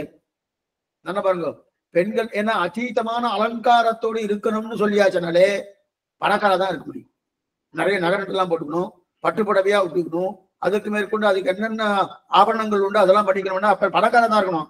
இங்க நல்ல அலங்காரத்தோடு இருக்கணும்னா என்ன தெரியுமா அர்த்தம்? தொடச்சி விட்ட குத்து விளக்கு. சுவாமி சொல்வார், தொடச்சி விட்ட குத்து விளக்கு போல இருக்கணும்னு. தொடச்சி விட்ட ஏன்னா அலங்காரம் பண்ணக்கூடியதான் இருக்கணும்னா பணக்காரன் தான் பரிச்சையில் இருக்க முடியும், ஏழையால் இருக்க முடியாம போயிடுமே நினைப்பார் இல்லையா? அதனால ஏழை பணக்காரன் வித்தியாசமே கிடையாது. படித்தவன் படிக்காதவன், ஏழை பணக்காரன் வித்தியாசம் பார்க்க மாட்டார் பகவான். அதனால என்ன, சுத்தியோடு இருக்கிறாயா அப்படித்தான் பாக்குறா தவிர அந்த சுத்தி பணத்தால் வர்றது கிடையாது. அந்த சுத்தி மனசால. ஆனா அதுக்குன்னு வேட்டியே நன்னா இல்ல சுவாமி அழுக்கா இருக்குன்னா அந்த மாதிரி அழுக்கா போக வேண்டாம். ஓரளவுக்கு அலங்காரம் காத்தாலே பார்த்தோம். அலங்காரம் என்ன அலங்காரம்? நன்னா ஆத்ம தரிசனம். ஆத்மா அதாவது ஆத்மாவுக்கு உண்டான தன்மை என்ன? சேஷத்துவ பாரதம். அதுவே அலங்காரம். அது பூர்ண அது முகத்துல தெரியுமா சொன்னேன்? அகத்தில் அழகு முகத்தில் தெரிவிக்கிறா இல்லையா? அதெல்லாம் தெரியாது. ஆக சுத்தி யோகம் தேவை. ஆக பக்தி வரணும்னாலே முதல்ல சுத்தி இருக்கணும். பக்தி வரணும்னாலே முதல்ல சுத்தி இருக்கணும். அப்ப காயக்லேச தபஸ் தேவை. அப்படின்னா நம்ம உடம்ப நன்னா வருத்தி கொள்ளணும். வருத்தி கொள்ளணும். ஒண்ணுமே சாப்பிடப்படாதுன்னு சொல்லல. அடி என்ன வருங்க, உழைக்கணும். என்னைக்குமே அநேகமா வியாதி வருவதற்கு காரணமே உழைப்பு குறைஞ்சாதான் வியாதியே வரும். நன்னா இன்னைக்கு நிறைய பேர் என்ன பண்றா, வாக்கிங் போங்கோ, அங்கங்க தண்டாலம் எடுத்துருங்கோ, இதை பண்ணுங்கோ, ஓடுங்கோ, ஆடுங்கோ, என்னன்னு சொல்றா. பாஸ்ட் வந்தாங்க. அந்த காலத்துல அந்த உழைப்புக்கு பெண்களுக்கு ஆண்களுக்கு நிறைய இருந்தது, வேலை இருந்தது. இன்னைக்கு அதெல்லாம் ஒண்ணுமே இல்லை. முன்னாடி நாக்காளி ஒண்ணு போட்டுண்டா, முன்னாடி ஒரு தூர்தர்ஷன் இருக்கு, அதை போட்டு டக்கு டக்குன்னு திரும்பிட்டே இருந்தா இந்த நோவு பார்த்துட்டு இருக்காரு. உழைப்பே இல்லாம இருக்கு. ஆனா பக்கத்திலே ஒரு ஒரு சின்ன பிளேட்ல உதவுன்னு வச்சுடா, வாயில போட்டுட்டே அதை பார்த்துட்டே இருக்கா இல்லையா? அது பிரயோஜனம் இல்லை. அந்த உழைப்பு இருந்தாலே என்ன ஆகுன்னா காயக்லேச தபஸ் வந்துடும். அந்த தபஸ் இருக்கணுமோனோ அதுதான் தெரிவிக்கிறாரு. அப்ப பகவானத்துல நெஞ்சு நிமிர்ந்து நன்னா நிற்கக்கூடிய ஒரு நிலை, அந்த நிலை இருக்கணும். அப்பனா என்ன அர்த்தம்? நன்னா உடம்பு இழைக்கணும்.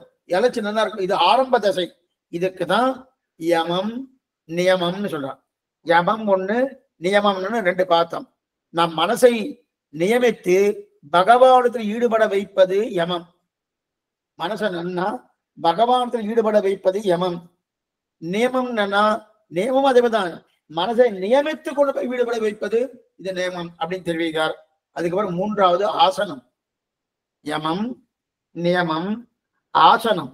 ஆசனம்னா என்ன சுவாமின்னா, தியானத்துக்கு உச்சிதமான இருக்கை. தியானத்துக்கு உச்சிதமான இருக்கை அப்படின்னா, தியானம் பண்றதுக்கு உண்டான அமர்வு நிலை இருக்கு இல்லையா? தியானம் பண்ணனாலே அது உட்கார்ந்து தியானம் பண்ணமோனோ அந்த உட்காரக்கூடிய ஒரு ஆசனம் தான் ஆசனம். இப்ப இந்த மாதிரி அமர்ந்தா தியானம் வரும் அப்படின்னு சொல்லி அநேகமா பத்மாசனம் தான் சொல்லுவா. ஏன்னா பத்மாசனம் தியானம் பண்ணிட்டாலே எத்தனையோ அந்த நரம்புகள்லாம் நம்ம வசத்துக்கு வருதான். பத்மாசனத்துல உட்கார்ந்துருந்தாலே நல்லா. ஏன்னா பத்மாசனம் என்ன, இந்த குதிகால் இந்த தொடையில படணும், அந்த குதிகால் இந்த தொடையில படணும். அநேகமா தொப்ப வந்தவாருக்கு அது மாதிரி உட்கார்ந்து சிரமம். அநேகமா வைதிகால் என்ன பண்ணணும், யாகம் பண்ணணும், ஹோமங்கள் பண்ணணும், செவ்வாய்காலம் போகணும், அனத்தியன காலம் அத்தியன காலம் அத்தியாப காலம் இருக்கணும். அவளுக்கெல்லாம் என்னன்னா இந்த நிலை உண்டு.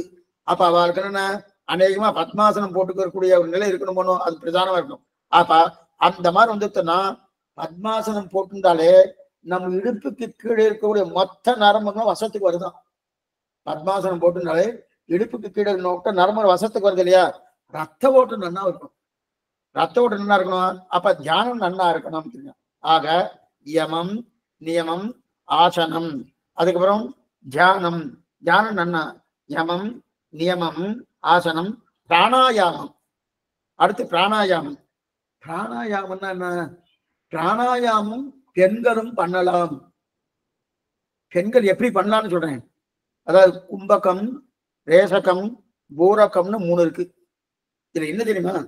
பிராணாயாமம் பண்ணா அநேகமா நிறைய வியாதிகள் தொலையும். இந்த பூரகம்ன்றது மூச்சை உள்ள இழுக்கிறது. இழுத்துக்கிறோமோ அந்த மூச்சை உள்ள இழுக்கிறது தான் பூரகம்னு பேரு. கும்பகம் என்றது அந்த மூச்சை இழுத்த போனோம், அந்த இழுத்த மூச்சை நடுவில் அப்படியே அழுத்தி வச்சுக்கிறதுனோ, அந்த அப்படியே உள்ளுக்குள்ள வச்சுட்டு இருக்கோமோ, அதுக்கு கும்பகம்னு பேரு. ரேசகம் என்பது இழுத்த மூச்சை வெளியே மெதுவா விடணும். இந்த 3 சமமா இருக்கணும். எவ்வளவு நேரம் மூச்சை இழுக்கிறோமோ அவ்வளவு நேரம் உள்ளுக்குள்ள நம்ம அந்த மூச்சு காத்த உள்ளுக்குள்ள தங்க வைக்கணும். எவ்வளவு நேரம் தங்க வச்சோமோ அந்த மூச்சு காத்த நிதானமா வெளில விடணும்.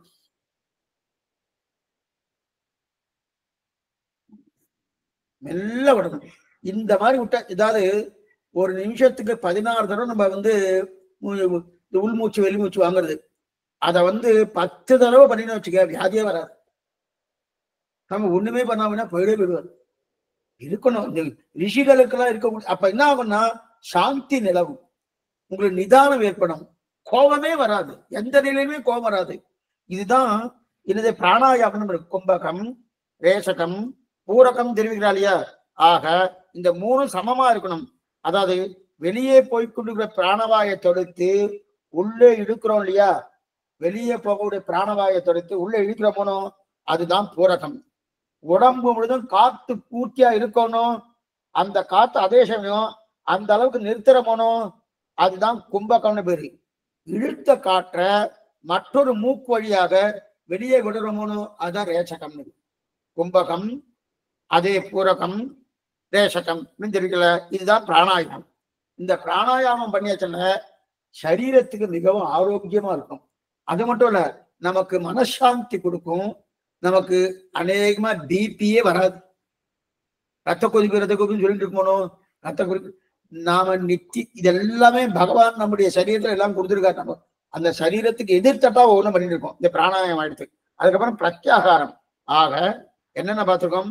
யமம் பார்த்தோம், நியமம் பார்த்தோம், ஆசனம் பார்த்தோம், பிராணாயாமம் பார்த்தோம். அடுத்து பிரத்யாகாரம். பிரத்யாகாரம்னா பிரதி ஆகரணம். பிரதி ஆகரணம் எங்கெங்கோ ஈடுபட்டு இருக்கிற புலன்கள் இருக்கு இல்லையா? அந்த புலனை தான் இந்திரியங்கள். இந்திரியங்களை அங்கிருந்து இழுத்து கொண்டு வந்து ஆத்ம பரமாத்மா இடத்தில் ஈடுபட வைத்தல். இதுதான் பிரத்யாகாரம் பேரு. எங்கெங்கோ போயிட்டு இருக்கு. அங்க ஏதோ ஒரு கேளிக்கையை பார்த்தேன் சுவாமி. அந்த கேளிக்கையில இந்த இந்திரியங்கள் ஞாபகம் போறதுனோ அதை அங்கிருந்து இழுத்துட்டு வாங்க. இழுத்து வந்து ஆத்ம விஷயத்திலும் பரமாத்ம விஷயத்திலும் ஈடுபட வைக்கிறோமோனோ அதுதான் பிரத்யாகாரம். அதாவது இத மனச பகவத் விஷயத்தில் நிறுத்தி கொள்வதுதான் பிரத்யாகாரம். அதுக்கப்புறம் தாரணம். தாரணம் என்ன சுவாமி? அப்படிப்பட்ட இழுத்து கொண்டு வந்த நிலையை பகவத் விஷயத்தில் நிறுத்தி வைக்கணும். நிறுத்தி வச்சான்னா அதான் தாரணம். நிற்கிறது இல்லையா? நிற்கப்பாடு என் நெஞ்சுள் நிறுத்தினான். அதை நிக்க வைக்கிறோமோ அதுதான் தாரணன்னு பேரு. தாரணன்னு பேரு. பகவானத்தை நிறுத்துறது. பகவானத்தை நிறுத்துவதோடு மட்டுமல்லாமல் வேறு எந்த நினைவும் இல்லாமல் அதை மட்டுமே நினைக்கிறோமோ அதற்குதான் தியானம்னு பேர். அதற்குதான் தியானம்னு பேர். ஆக யமம், நியமம், ஆசனம், பிராணாயாமம், பிரத்யாகாரம், தாரணம்னா நிலைநிறுத்துதல்.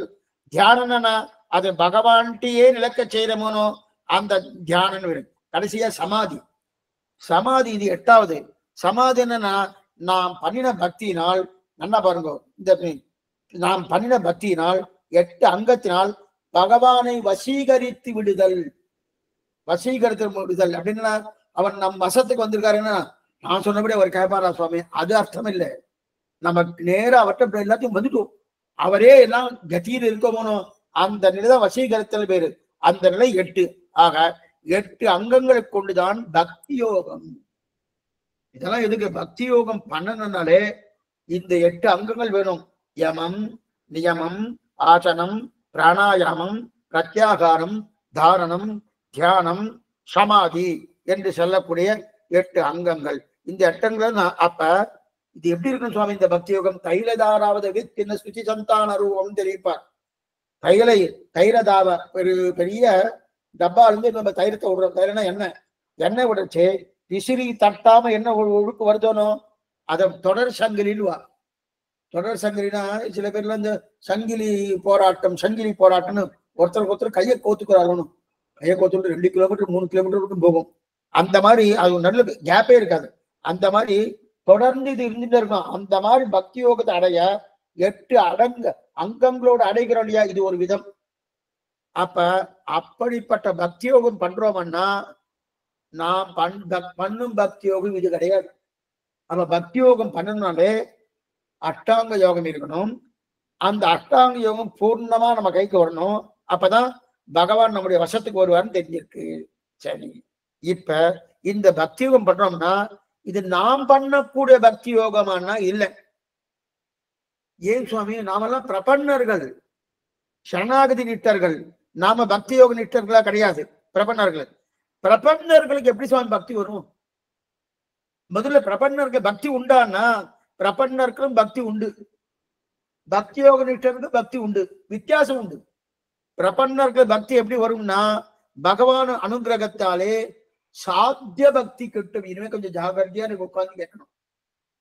சாத்திய பக்தி, ஏன்னா இது பக்தி யோகம் வந்து அவளுக்கு நமக்கு கிடையாது. இனிமே சொல்ல போது நமக்கு சாத்திய பக்தி கிட்டும். எதனால கிட்டும்?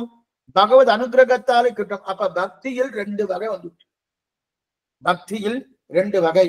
ஒண்ணு சாதன பக்தி, மற்றொன்று சாத்திய பக்தி. என்ன பாத்துக்கோ, சாத்தியோபாயம் முன்னாடி நம்ம பார்த்தோம். நாம் பிரயத்தனப்பட்டு சாதிக்கக்கூடிய உபாயம் சாத்தியோபாயம். சித்தோபாயம் என்ன? சித்தமா இருக்கு சுவாமி, தயாரா இருக்கு, ஏற்கனவே தயாரா இருக்கு, நாம் பிரயத்தனப்பட்டு பட தேவையில்லை, அவரே புண்ணியம். அந்த புண்ணியமே ஆரணக்கு நின் பாதமே சரணாக தந்துழிந்தான அந்த புண்ணியமே உபாயம் அப்படின்னு இருக்கணும். இது ஒரு நிலை. இதுல இது வரைக்கும் நம்ம பார்த்த பக்தி சாதன பக்தின்னு பேர். அப்படின்னா அஷ்டாங்க யோகம் பண்ணி பக்தி முக்திக்கு காரணமாக இருக்குமானால் அது சாதன பக்தி.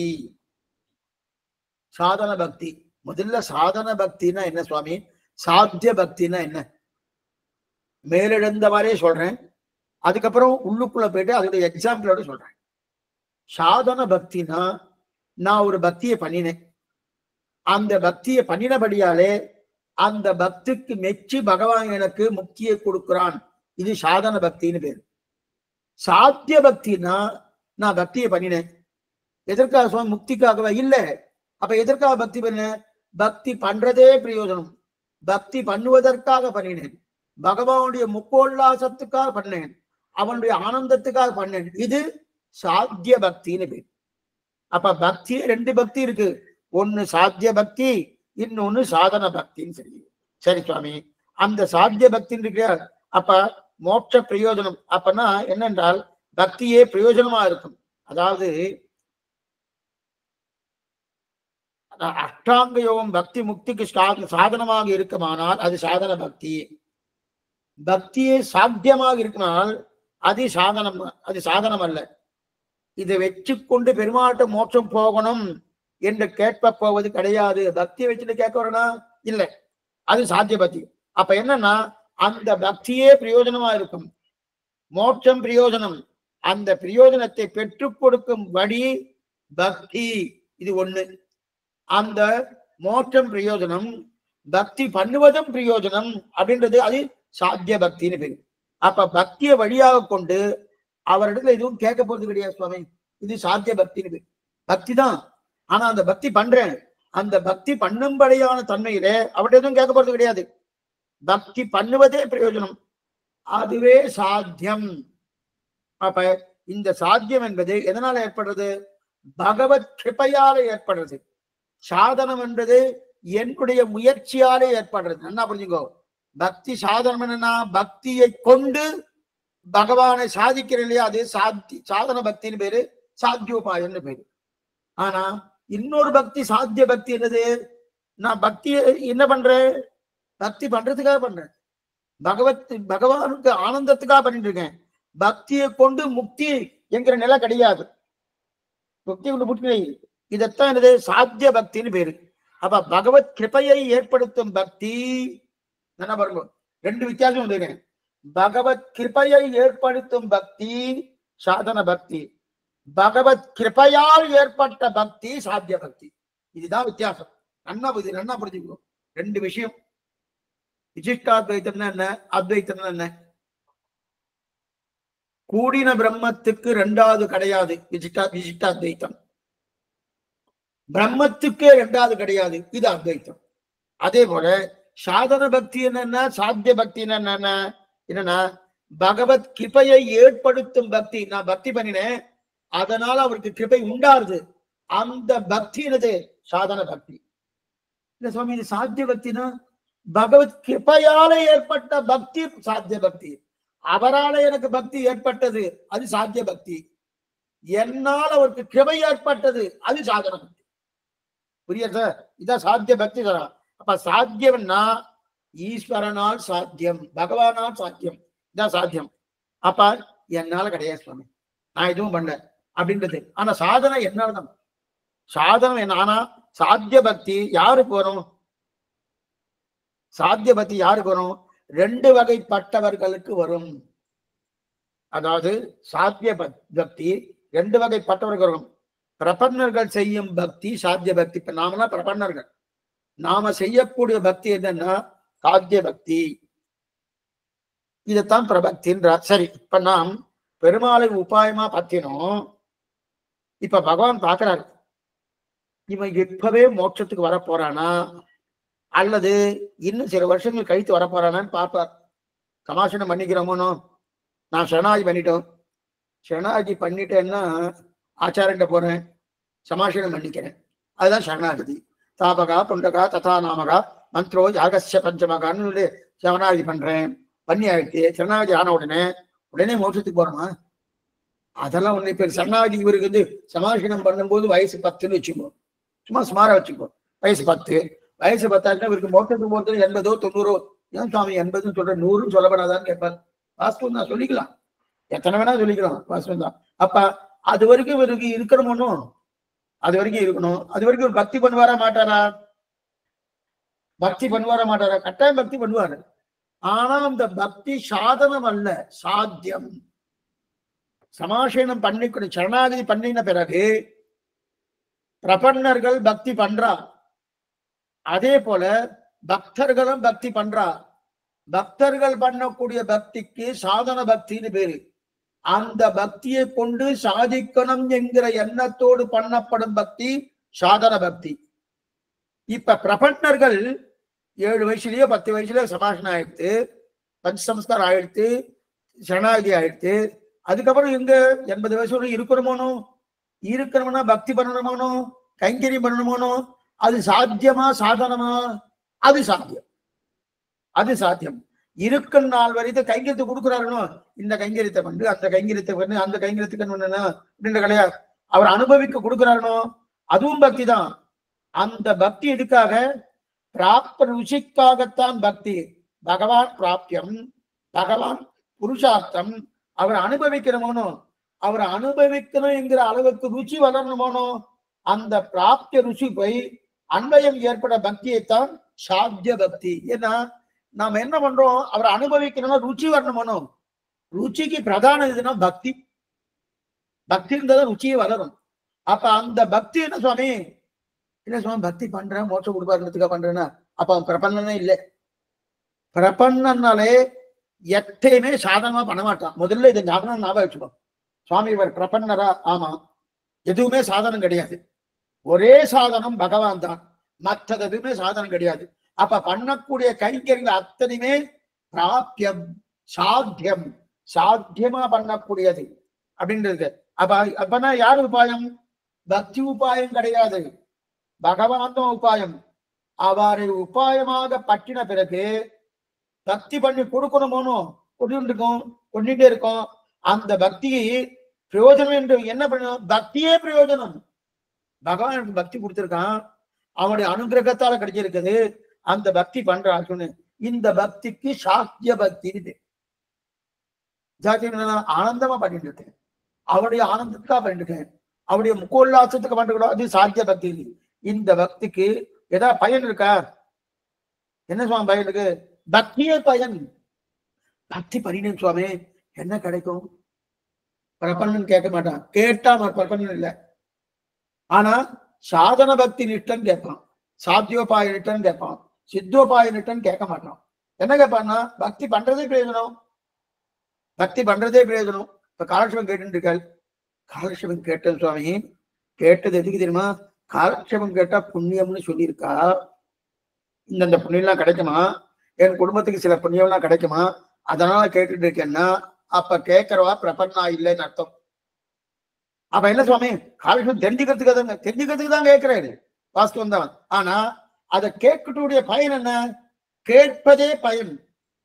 என்ன சுவாமி கேட்பதுன்னா அதைத்தானே சொல்லிட்டு இருக்கோம், அதுதான் பிரபன்னனுடைய நிலை, அதான் தெரிவிக்கிறாரு. அப்ப பக்தியே பிரயோஜனம், அதுதான் சாத்திய பக்தி. இந்த பக்தியே பயன். சரி, நாம சங்கீர்த்தனம் பண்ணல, என்ன சுவாமி பண்ணேன்? நாம சங்கீர்த்தனம் பண்ண இன்பத்துக்காக பண்ணேன், நாம சங்கீர்த்தனம் பண்ணினேன், அதனால இன்னொன்னா இல்லை, பண்ணம் இன்பத்துக்காக பண்ணேன். பெருமாள் போய் சேவிச்சதுல என்ன சுவாமி கிடைச்சது? சேவிச்சதே பலன், சேவிச்சபடியாக மற்றொரு பலன் இல்லை, அந்த சேவிச்சதே பலன். எதையும் கேட்காம இருக்கக்கூடிய ஒரு இருக்குல்ல, அதுதான் சாத்திய பக்தி. தரிசிப்பதே இன்பம், இதை தவிர மற்றொரு இன்பம் கிடையாது. அப்ப இது சாத்தியம், அதுவே ஸ்வயம் பிரயோஜனம். அப்ப பகவானை தரிசிப்பதே ஸ்வயம் பிரயோஜனம், தரிசனமே பிரயோஜனமா இருக்கிறியா? எங்க சுவாமி இந்த மாதிரி எல்லாம் பண்ண முடியுமான்னு ஆண்டாள் பண்ணியிருக்காளே. நாருடரும் பொழில் மாலிரும் சோர நம்பிக்கு நான் நுறுதடா வெண்ணை வாழ்நேர்ந்து பராவி வைத்தேன், நூறுதடா நிறைந்த அக்கார அடிசில் சொன்னேன், ஏறு திருவடியாய் இன்று வந்து வை கொள்ளுங்களோ. இன்று வந்து இது இத்தனையும் அமுது செய்திட பெறில் நான் ஒன்றும் 100,000 கொடுத்து பின்னும் நாளும் செய்வன், தெண்டல் மனங்கமடும் திருமாலிரும் சோழதன்னுள் நின்றபிரான் அடியேன் மனத்தே வந்து நீர்குடியிலேயும் தெரிவிக்கிறாளியா. 100 கங்காளம் அக்காரவுடைய செல், 100 கங்காளம் என்ன கொண்டு வச்சுட்டா. திருமாலிரும் சோலை அழகர் எம்பெருமான் சுந்தரத்தோருடையான், ஆச்சரியமான பெருமான், அழகன் அலங்காரன்னு பேர். அத்தனை அழகு பகவான். பெரிய திருமேனி, உற்சவர் பெரிய திருமேனி, மூலவரும் பெரிய திருமேனி. அப்படிப்பட்ட பெரிய திருமேனி சாமானிய பட்டவரை எத்தனை யுகங்கள் கண்ட பெருமான் அந்த உற்சவராகட்டும் மூலவராகட்டும். அப்படிப்பட்ட அந்த பெருமாள்கிட்ட 100 தடா வெண்ணெய், 100 தடா 100 கங்காரம் அக்காரவுடைய செல், 100 தடா வெண்ணெய் கொண்டு கொடுத்துட்டா. கொண்டு பகவான் இதை அமுது பண்ணணும், நீர் இதை சாப்பிடணும் கொண்டு கொடுத்துட்டா. பெருமாளும் சாப்பிட்டார், கண்ணாலே சாப்பிட்டார். சாப்பிட்டு முடிச்சிட்டார். சாப்பிட்டு ஆண்டாள் நீ சொன்னதெல்லாம் சாப்பிட்டுட்டேன், நீ என்னென்ன குடிச்சா அதெல்லாம் சாப்பிட்டாச்சு, இப்ப என்ன வேணும் உனக்கு? நீ சொன்ன பிரகாரம் சாப்பிட்டுட்டு இப்ப என்ன வேணும்னாரு. என்ன வேணுமா சொல்றது பாரு. இன்று வந்து இத்தனையும் அமுது செய்திட பேரில் நான் ஒன்னும் 100,000 கொடுத்து பின்னும் நாளும் செய்வன். நீ சாப்பிட்டேனோ, இன்னொரு 100 தடா வெண்ணெய், இன்னொரு 100 தடா அக்காருடைய செல் கொடுக்குறேன், அதையும் சாப்பிடுங்க. சரி, அதை சாப்பிட்றேன். சாப்பிட்டதுக்கு அப்புறம் என்ன வேணும்னாரு. இன்னொரு 1000 தடா வெண்ணெய், 1000 தடா அக்காருடைய செல் கொடுக்குறேன், அதையும் சாப்பிடுனார். ஆண்டால் ஒவ்வொன்றையும் சாப்பிட்டுட்டே இருக்கேன். அந்த சாப்பிட்டதுக்கு உனக்கு என்ன வேணும்னா, நீ சாப்பிட்டுட்டே இருக்கணும், நான் கொடுத்துட்டே இருக்கேன். நீ சாப்பிட்டுட்டே இருக்கணும், நான் கொடுத்துட்டே இருக்கேன். இன்று வந்து இத்தனையும் அமுது செய்கிற பேரில் நான் ஒன்றும் 100,000 சாப்பிட்டதற்கு மற்றொரு அனுகிரகம்னு நான் கேட்கல. நீ சாப்பிடுவதே அனுகிரகம். அது போல இல்லையா, 1000 தடவை கொண்டு வந்து வைக்க, அதையும் சாப்பிடணும். சரி, அதற்கு என்ன கேட்பீன்னா, இன்னொரு 1000 கொடுக்குறேன், இன்னொரு 1,00,000 கொடுக்குறேன், கொடுக்குறேன் இந்த மாதிரி அப்படின்னு இருக்குதுதான் திருலோகாச்சார் தெரிவிக்கிறார். நான் கொடுத்துட்டே இருக்கணும், சாப்பிட்டுட்டே இருக்கணும். சரி, சாப்பிட்டதுக்கு உனக்கு என்ன வேணும்? மறுபடியும் கொடுக்குறேன், மறுபடியும் சாப்பிடு, மறுபடியும் கொடுக்குறேன், மறுபடியும் சாப்பிடு. என்ன வேணும்? திருலோகாச்சார் தெரிவிக்கிறார், ஆச்சரியமா தெரிவிக்கிறார். கொடுத்து கொள்ளாதே கொண்டதற்கு கைக்கூலி கொடுக்க வேணும்னார். கொடுத்து கொள்ளாதே கொண்டதற்கு கைக்கூலி கொடுக்கணும்னாரு. நான் பெருமாளுக்கு உன்னை கொடுத்துட்டு அதற்கு பதில் என்ன அப்படின்னு நம்ம கேட்கிறோமோ, அதுக்கு இல்லைன்றாரு. அதுக்கு வாய்ப்பே கிடையாதுன்றாரு. பெருமாளுக்கு ஒன்னை கொடுத்துட்டு, சுவாமி 40 பிரதட்சணம் பண்ணினேன், உனக்கு இந்த உபயம் பண்ணினேன், உனக்கு இந்த திருமஞ்சனத்துக்கு ஏதோ சகஸ்திரதார தட்டு இல்லைன்னு சொன்னா அந்த உபயம் பண்ணினேன், என்ன கொடுக்குறேன், ஏது கொடுக்குறேன் இல்லையா? அது கிடையாது. ஒன்றை கொடுத்துட்டு அதுக்கு படுத்த ஒன்றை வாங்குவது இல்லையா? ஏன்னா நம்ம இதுல பெருமாள் பெற்றுட்டாரு இல்லையா? நான் கொடுத்து பெருமாள் பெற்றுட்டாருன்னா 100 தடா வெண்ணெய், 100 தடா அக்காடு பெற்றுட்டாருன்னா அதற்கு என்ன பண்ணணும்னா, சுவாமி நான் கொடுத்து அவர் பெற்றுட்டாருன்னா அதுக்காக அவருக்கு லஞ்சம் கொடுக்கணுமா? கையூட்டு லஞ்சம் கொடுக்கணுமா? லஞ்சம் இப்ப இந்த வார்த்தை சொல்றேன், இந்த நிலையோடு இதை மறந்துடுங்கோ. இதை கொண்டு போய் வேற எங்கேயும் செய்யாது. ஏன்னா எக்ஸாம்பிள் மாதிரி சொல்றேன். நான் பெருமாளுக்கு ஒரு கைங்கரியம் பண்ணிருந்தா அந்த கைங்கரியம் பண்றதுக்கு 10 பேர் காத்துட்டு இருக்கா. கைங்கரியம் பண்றதுக்கு 10 பேர் காத்துட்டு இருக்கா. இந்த விஷயத்தை இதோட மறந்துருங்கோ. மறுபடியும் இதை வந்து கொண்டு போய் வேற எங்கேயும் சொல்லாதீங்க. 10 பேர் காத்துட்டு இருக்கான்னா அப்படின்னா நான் பார்த்துட்டு இருக்கா. சுவாமி பெருமாள் திருப்பரிவட்டம், அவருக்கு வேட்டி சமர்ப்பிக்கிறேன், வேட்டி சமர்ப்பிக்கிறேனோ 10 பேர் திருப்பரிவட்டம் வேட்டியை கொண்டு கொடுத்துட்டா. அர்ச்சகர் சுவாமி 10 வேட்டி சமர்ப்பிக்க முடியாது பெருமாளுக்கு.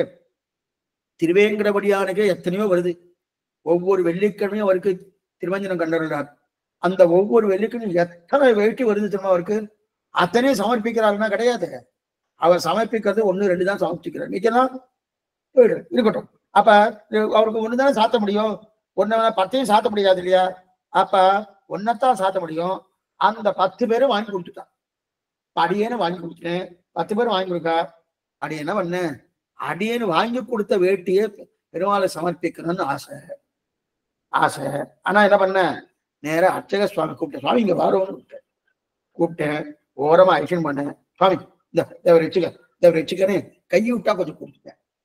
கொடுத்துட்டு நீ வாங்கி கொடுத்துட்டு என்னன்னு இந்த வேட்டியை தேவரை சமர்ப்பிக்கலாமே, அந்த வேட்டியை சமர்ப்பிக்கலாம்னு பிரார்த்தித்தேன். கொஞ்சம் என்ன நீர் ஏதோ தனித்தனியா கொடுக்கிறீர், இந்த மாதிரிலாம் கொடுக்கப்படாது அப்படின்னு அவர் சத்தம் போட்டாரு. இல்ல அப்படியே வேட்டியை சமர்ப்பிக்கணும், அதனால அதுக்காக தான் இந்த சம்பாவனை தேவர் கையூட்டா கொடுத்துட்டு இருக்கேன், தேவர் பண்ணணும்னு அலைய. அப்ப நாம் கொடுத்ததை அவர் ஏற்றுக்கொள்றாலையா, ஏற்றுக்கொள்வதற்கு கொடுக்க வேண்டியிருக்கு. ஏன்னா எல்லாரும் இருக்காளே, எல்லாரும் இன்னைக்கு அந்த நிலை வந்துடுத்து. திருவேங்கிற முடியாம இப்ப அந்த நிலை வந்துடுத்து இல்லையா. அடியன் கொடுத்ததை ஏற்றுக்கொள்ளணும் தேவை இருக்கு இல்லையா. என்னை விட எத்தனையோ பேர் நல்ல பக்தர்லாம் காத்துட்டு இருக்காருனோ, அப்படிப்பட்ட காத்துட்டு இருக்கட்டு அடியன் கொடுத்ததை ஏற்றுக்கணும்னு என்ன அர்த்தம், கையூட்டு கொடுக்குறோமோ அதான். அதைத்தான் கொடுத்து கொள்ளாதே கொண்டதற்கு கைகூலி கொடுக்க வேண்டும் தெரிவிக்கிறார் பிரலோகாச்சாரியார்.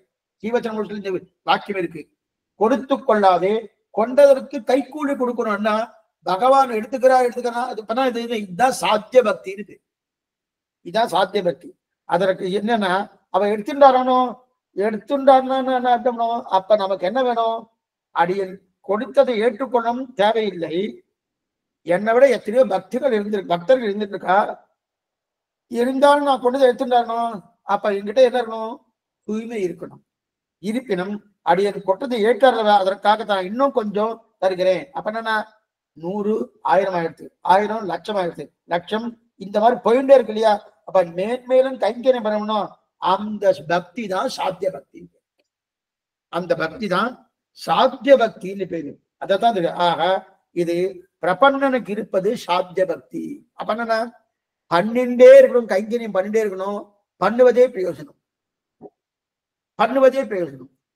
அந்த பண்ணினபடியாலே மற்றொன்று என்கிற எண்ணம் பிரபன்னனுக்கு இருக்கப்படாது. அப்ப பிரபன்னனுக்கு பக்தி உண்டா, நன்னாவே இருக்கு. ஏன்னா பக்தி யோக நிட்டனுக்கு தான் பக்தின்னு நினைக்கிறா, தவறு. பிரபன்னனுக்கும் பக்தி உண்டு. ஆனா பிரபன்னனுக்கு இருக்கக்கூடிய பக்தி சாத்திய பக்தி, பக்தி யோக நிட்டனுக்கு இருக்கக்கூடிய பக்தி சாதன பக்தி. அர்த்தம் புரியுறதா? சாத்திய பக்தி இதெல்லாமே தர்மபோத ஞானத்துடைய நிலைகள். எங்க நம்ம இருக்கணும் அது முடிஞ்சிருக்கணும் இல்லையா.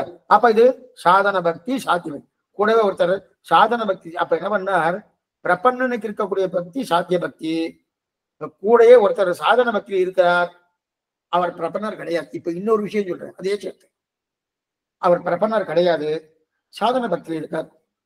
அவர் முதல்ல சாதனமாகத்தான் ஆரம்பிச்சார், சாதன பக்தியோடு தான் அவர் முதல்ல ஆரம்பிச்சார், அதிலே இருந்துட்டு இருக்கார். ஆனா பண்ண பண்ண பண்ண மெதுவா அவன் மனசு பேச நான் இதை பண்ணிட்டு இருக்கேன், இதை பண்ணிட்டு இருக்கேன், இதை பண்ணிட்டு இருக்கேன், இது பண்ணிட்டு இருக்கிறபடியாலே பகவான் இதை பண்ண போறார், பகவான் இதை பண்ண போறான்னு சொல்லிட்டே இருக்காரு. சொல்லிட்டே இருக்கச்சே பண்ண பண்ண பண்ண இதெல்லாம் பண்ண அவர் மெதுவா பேசுறது. எப்பேற்பட்ட பகவான், அவனை அடையணும்னு ஆசைப்பட்டேன். இது என்ன, இது எங்களுடைய பரார்த்த கைங்கரியமா இருக்கு, சுவார்த்த கைங்கரியமா இருக்கணுமே அப்படின்னு நினைக்கிறாரு. அப்படி நினைக்க செய்து அப்ப என்ன பண்றாருன்னா, சுவார்த்த கைங்கரியம் இருக்கணுமா, பரார்த்த கைங்கரியமா இருக்கணுமா? சுவார்த்த கைங்கரியம்னா என்ன ஆனந்தத்திற்காக, பரார்த்த கைங்கரியம்னா பகவானோட ஆனந்தத்திற்காக. நான் என்னமோ பக்தி பண்ணி அவனை அடையணும்னு நினைக்கிறேனே. யார் நினைக்கிறா? பக்தியோக நிஷ்டன். பிரபன்னனை பத்தி முடிச்சாச்சு. பக்தியோகம் நிஷ்டன் என்ன பண்றான், சாதனமா பக்தி பண்ணிட்டே இருக்கான். பண்ண பண்ண பண்ண பண்ண மெதுவா அவன் மனசு பேசவே இருக்கு. என்ன சுவாமி எப்பேற்பட்ட பகவான், அவர் தான் அவரே எல்லாம் பண்றான்னு சொல்லியிருக்காரு. நான் என்னமோ பெரிய இருக்கணும், பெரிய சக்தி இருக்கிற மாதிரி நான் தான் அவரை சாதிக்க போறேன் நினைச்சுட்டு இருக்கேனே அப்படின்னு நினைக்கிறோமோ. அப்ப அது மட்டும் இல்ல, இந்த பக்தி பண்ணி அவர் அடையணும்னு நினைக்கிறோமே, அவருக்கு இருக்கிறவருடைய இனிமையை பார்த்தா அவரே கொடுப்பாரு, கொடுக்க தயாரா இருக்க. நான் எதற்காக இதை பண்றேன், என் பிரயோஜனத்துக்காக பக்தி பண்ண போகிறேனா? என்ன பாருங்க, என் பிரயோஜனத்துக்காக பக்தி பண்ண போறேனா, அல்லது பக்தி பண்ணுவதே பிரயோஜனம் என்பதற்காக பண்ண போறேனா? இந்த ரெண்டு தான் முக்கியம். என் பிரயோஜனத்துக்காக பக்தி பண்ண போகிறேனா, அல்லது பக்தி பண்ணுவதே பிரயோஜனம் என்பதுக்காக பக்தி பண்ண போறேனா? இது ரெண்டு முக்கியம். பக்தியே பகவான் கேட்டா ஸ்வயம் பிரயோஜன பக்தின்னு சொல்லப்படுது. கைங்கரியம் பரார்த்த கைங்கரியமே தவிர சுவார்த்த கைங்கரியமே இருக்கப்படாது. கைங்கரியம் பண்ணும் போது ஆனந்தம் பகவானுக்கு தவிர நமக்கு ஆனந்தம் கிடையாது. அப்ப ஆனந்தமே இல்லாம என்ன சொல்லுவான் பக்தி பண்றது? ஆனந்தம் உண்டு, பகவத் ஆனந்தத்தை பார்த்து நம்ம ஆனந்தம் உண்டே தவிர முதல்ல நமக்கு ஆனந்தம் கிடையாது. அப்பன்னா அது சுவார்த்த கைங்கரியம் பண்ணும். சுவாமி நான் பண்ணா என்ன ஆனந்தமா இருக்கு சுவாமி எனக்கு அப்படின்னு சொன்னா அவன் சுவார்த்த கைங்கரிய பரன்னு பேரு. நான் பண்ண அவர் திருமுக மண்டலம் என்னமா ஜொலிக்கிறது சுவாமி, அத்தனை ஜொலிக்கிறது. காரணம் என்ன? அவர் ஆனந்தப்பட்டு இருக்காரு, ஆனந்தப்படுறாரு. அது பரார்த்த கைங்கரியன்னு பேரு. அந்த பரார்த்த கைங்கரியம் தான் இருக்கணுமே தவிர சுவார்த்த கைங்கரியம் இருக்கக்கூடாது. பக்தியை செய்தேன், அதனால் பகவான் நான் அனுபவித்தேன் என்பது கூடாது. பக்தி பண்ண சொன்னேன், பக்தி பண்ணபடியால பகவான் என் பக்தியை பண்ண அவர் அடியேனை அனுபவித்தார் என்பதுதான் பரார்த்த கைங்கரியம். நான் கைங்கரியம் பண்ண பக்தி பண்ண பகவான் இப்பேற்பட்ட பக்தனா இருக்காரு, அவரை நான் அனுபவிக்கணும், அவரை நான் அனுபவிக்கணும். பகவான் அனுபவிக்கிறானோ என்ன அனுபவிக்கிறானோ அதுதான் சுவார்த்த கைங்கரியம் பேரு. அப்ப அவருக்குத்தான் கைங்கரியம். கைங்கரியத்தில் இன்பம் கூட எனக்கு கிடையாது. இது ரொம்ப முக்கியம். இதுதான் பிரபன்னனுடைய நிலை. கைங்கரியத்தில் இன்பம் கூட எனக்கு கிடையாது. துளி கூட சுவார்த்ததா இருக்கப்படாது. சுவார்த்தம்னா என் ஆனந்தம் இருக்கலாமான்னா இருக்கவே படாது. துளி கூட என் ஆனந்தம் இருக்கப்படாது. பகவத் ஆனந்தம் தான் இருக்கணும். அப்ப பரார்த்த கைங்கரியம் தான் இருக்கணும். இந்த தெளிவு என்ன பண்ணுது? இந்த பக்தி நிட்டனு மெதுவா பறக்கிறது. என்ன பண்ணினான்னா, முதல்ல நான் பக்தி பண்ணணும், அப்ப பகவான் முக்தி கொடுப்பாரு. அதனால ஆனந்தப்பட்டு முக்தி கொடுக்காரு. அப்ப நான் என்னுடைய பக்தினாலே அவர் கிருப்பை தூண்டுறது. இந்த எண்ணத்துலதான் ஆரம்பிச்சான். ஆரம்பிச்சு பண்ண அவனுடைய மனசை நல்லா பிசைய ஆரம்பிச்சு ஒவ்வொன்னா நான் என்ன பண்றது, நான் பண்றது ஒண்ணுமே இல்லையே, அவர் தானே தெளிவா இருக்கார், அவர் தானே பண்ணிட்டு இருக்கா அப்படின்னு இப்ப இந்த தெளிவு பிறக்கிறது. தெரிஞ்ச உடனே என்ன பண்றான்? அப்ப ஆரம்பிக்கும் போது அவன் பண்ணப்பட்ட பக்தி சாதன பக்தி. ஆரம்பிக்கும் போது அவன் பண்ணப்பட்ட பக்தி சாதன பக்தி. ஆனால் பண்ண பக்தி இனிமை நன்னா உள்ளத்துல பிசைஞ்சு கண்ணுல ஜலம் வருது. எப்பேற்பட்டவர் பகவான், அந்த சீவை குண்டநாதன் நமக்காக இறங்கி வந்துங்கிறதுக்காக கைங்கரித்து ஏத்துக்கிறான்னு கண்ணிலே ஜலம் வருது இல்லையா? நாம் சாதன பக்தியை பண்ணிட்டு இருக்கோம் அப்படின்னு மெதுவா நிலை மாறுறது. மாறினா பகவான் அந்த நிலையை மாற்றி ஸ்வயம் பிரயோஜன பக்தி நிட்டதாக ஆக்கிடுறான். இவன் அதனாலதான் பகவானை சேவிக்க நமக்கே ஒவ்வொரு நிலை மாறுறது இல்லையா? அந்த ஸ்வயம் பிரயோஜனம் அப்படின்னு என்ன மாற்றி ஸ்வயம் பிரயோஜன பக்தி நிட்டு ஆக்குறான். இப்ப இவனும் சாத்திய பக்தின்னு தான் இருந்தான். இப்ப என்ன ஆயிடுச்சு? சாதன பக்தியில முதல்ல இருந்தான், இப்ப பாத்திய பக்தியில் இருக்கான்.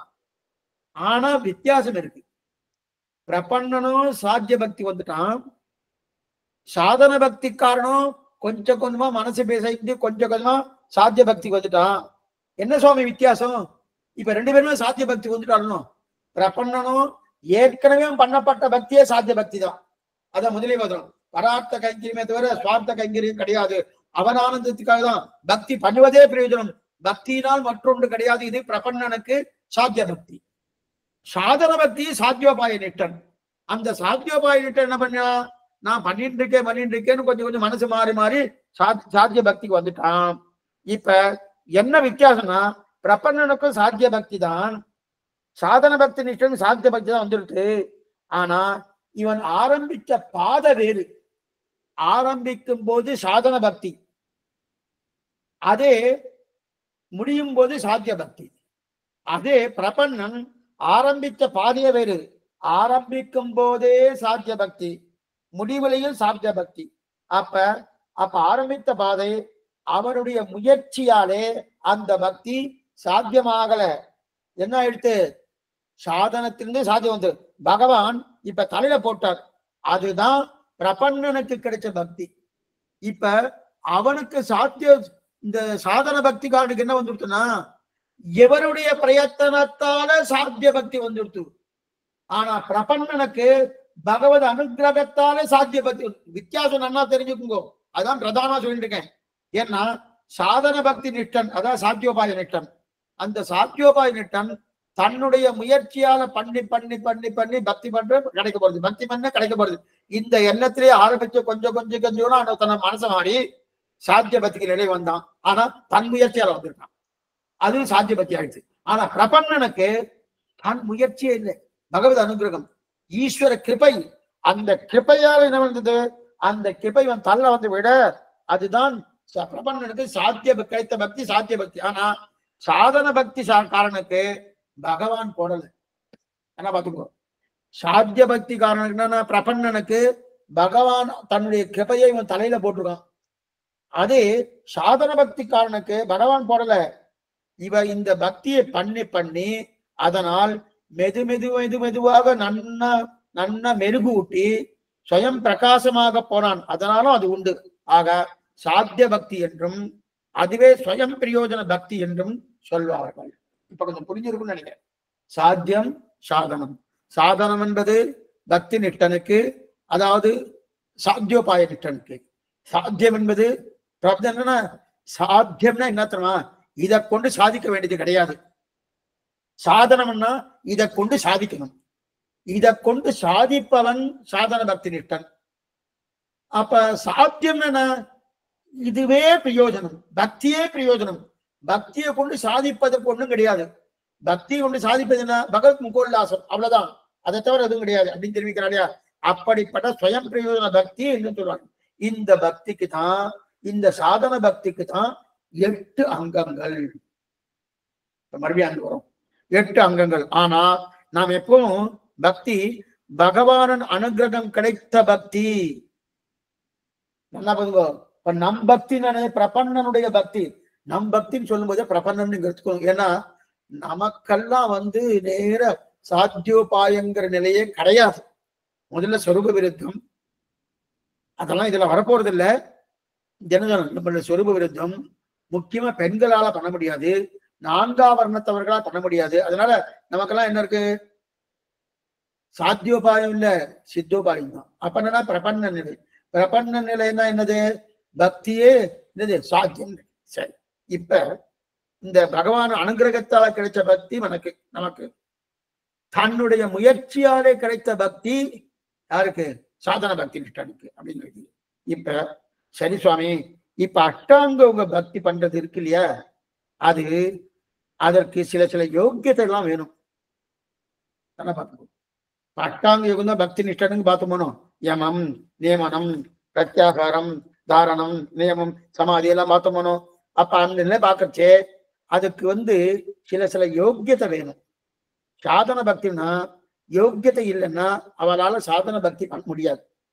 ஏன்னா அவர்கள் அனைவருக்கும் இந்த பக்தி சொல்லப்படலை, அந்த பக்தி சொல்லப்படலை. ஏன்னா அஷ்டாங்க யோகம் பண்ணணும்னாலே தினம் ஒரு பிரश्னம் வேதம் சொல்லணுமோனோ. அப்ப அந்த யோக்கியத்தை இல்லாதவர்களும் இருக்காளே, வேதம் படிக்காதவர்களும் இருக்காளனோ. அப்ப வேதம் படிக்காத இருக்காளனோ, அப்ப அவர்களும் பக்தி வராதா சுவாமி? ஆனா இப்ப எல்லாரும் பக்தி பண்ணுகிறார்கள் என்று சொன்னா உடனே இந்த பக்தி இல்ல. நல்லா பாருங்க, இப்ப பெண்கள் தான் பக்தி பண்றாலும் அவ வேதத்தில் சொல்லப்பட்ட பக்தி பண்றான்னா அது கிடையாது. வேதத்தில் சொல்லப்பட்ட பக்தி, ஏன்னா வேதத்தில் சொல்லப்பட்ட பக்தி 3 வர்ணத்தவர்கள் தான் சொல்லப்பட்டிருக்கு. அது மட்டுமல்ல, குறிப்பா ஆண்களுக்கு மட்டும்தான் சொல்லப்பட்டிருக்கு. அது வர ஸ்ரீகளுக்கு வேதத்தில் சொல்லப்பட்ட பக்தி சொல்லப்படலை. சரி, இப்ப பக்தி இப்ப என்ன ஆகுதுன்னா, உடனே இப்ப எல்லாரும் பக்தி பண்றாருன்னு என்ன சொன்னா உடனே இந்த பக்தியிலன்னு தெரியறதும். வேதத்தில் சொல்லப்பட்ட பக்தியில் தண்டே புரியுது, சாஸ்திரத்தில் சொல்லப்பட்ட பக்தி அல்ல. கீதா பாஷ்யத்தில் சொல்லப்பட்ட பக்தியோ, ஸ்ரீபாஷ்யத்தில் சொல்லப்பட்ட பக்தியோ, வேதாந்த சங்கரத்தில் சொல்லப்பட்ட பக்தியோ இது கிடையாது. அப்ப அது சொல்வதெல்லாம் உபாசனம் என்று சாஸ்திரம் சொல்லும் பக்தி. அதாவது திரைவர்ணிக புருஷர்களுக்கு அதிகாரம், அப்ப அத்திரைவர்ணிகளோ ஸ்ரீகளுக்கோ அதிகாரம் பிரபக்தி தான். அண்ணா புரிஞ்சுக்கோ, அஸ்திரைவர்ணிகளா 3 வர்ணத்தவர்களை தாண்டி இருக்கக்கூடிய ஆண்மகனாக இருந்தால் அவனுக்கு அதிகாரம் எதுன்னா பிரபக்தி தான். அவனுக்கு பக்தி அதிகாரம் உண்டன்னா, சாஸ்திரத்தில் சொல்லப்பட்ட பக்திக்கு அதிகாரம் உண்டன்னா கிடையாது. 3 வர்ணத்தவர் தாண்டி, அப்புறம் 4ஆம் வர்ணத்தவருக்கு. அப்ப முதல் வர்ணம் தொடங்கி எந்த வர்ணமா இருந்தாலும் ஸ்ரீகளா இருந்தால் அவளுக்கு பக்தி அதிகாரம் கிடையாது. ஸ்ரீகளுக்கு பக்தி அதிகாரம் கிடையாது. அவளுக்கு என்ன சுவாமி, பிரபக்தி தான் அவளுக்கு பிரதானம், உபாசனம் அவளுக்கு கிடையாது. பிரபக்தி தான் அவருக்கு பிரதானம். அவன் அந்த பிரபக்தியை சொல்லிவிட்டு சாத்திய பக்தி கிடைக்கிறது இல்லையா, அதில் எல்லாருக்கும் அதிகாரம்.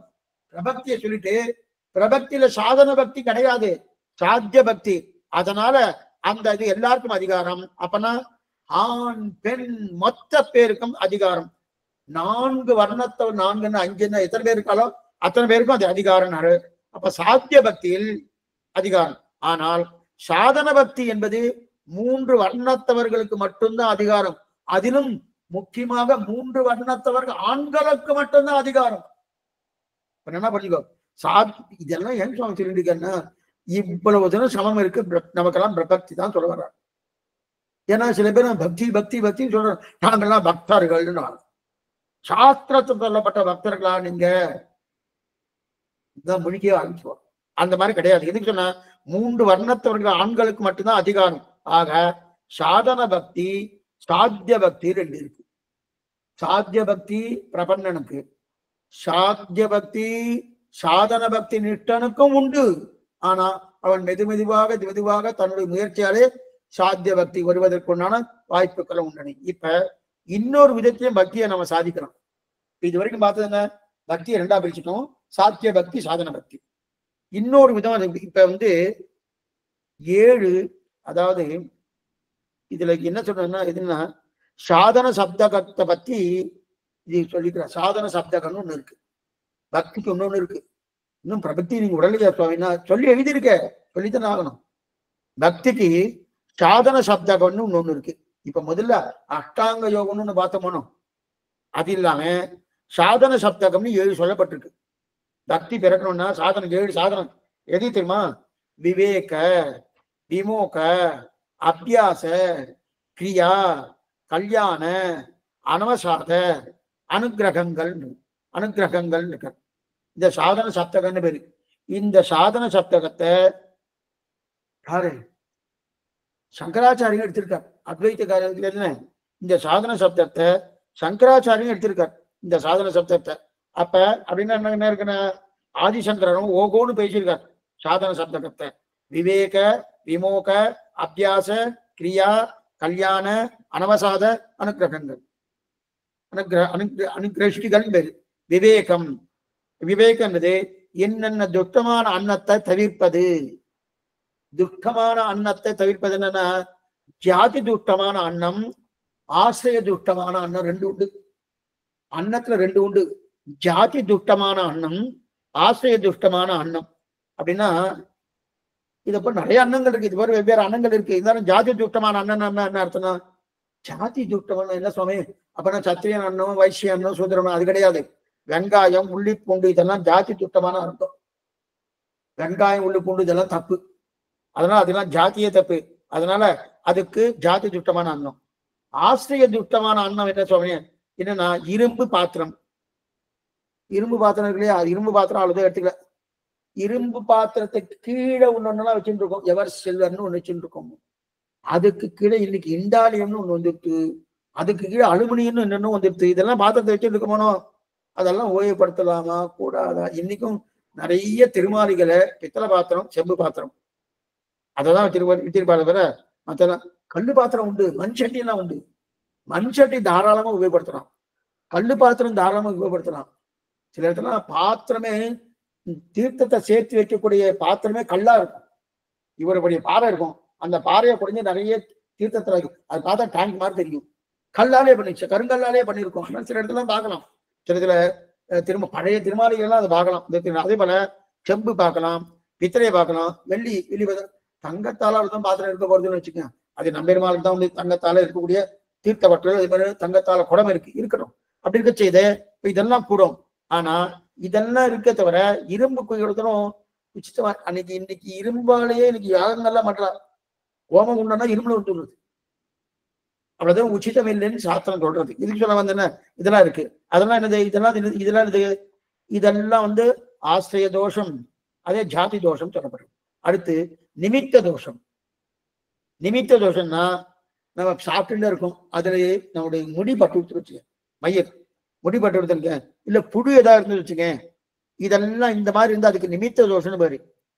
நிமித்த தோஷம் உடனே சாப்பிடக்கூடாது. அதுக்கும் முடி பட்டாலோ அல்லது வந்து புடி இருந்தாலோ சாப்பிடக்கூடாது.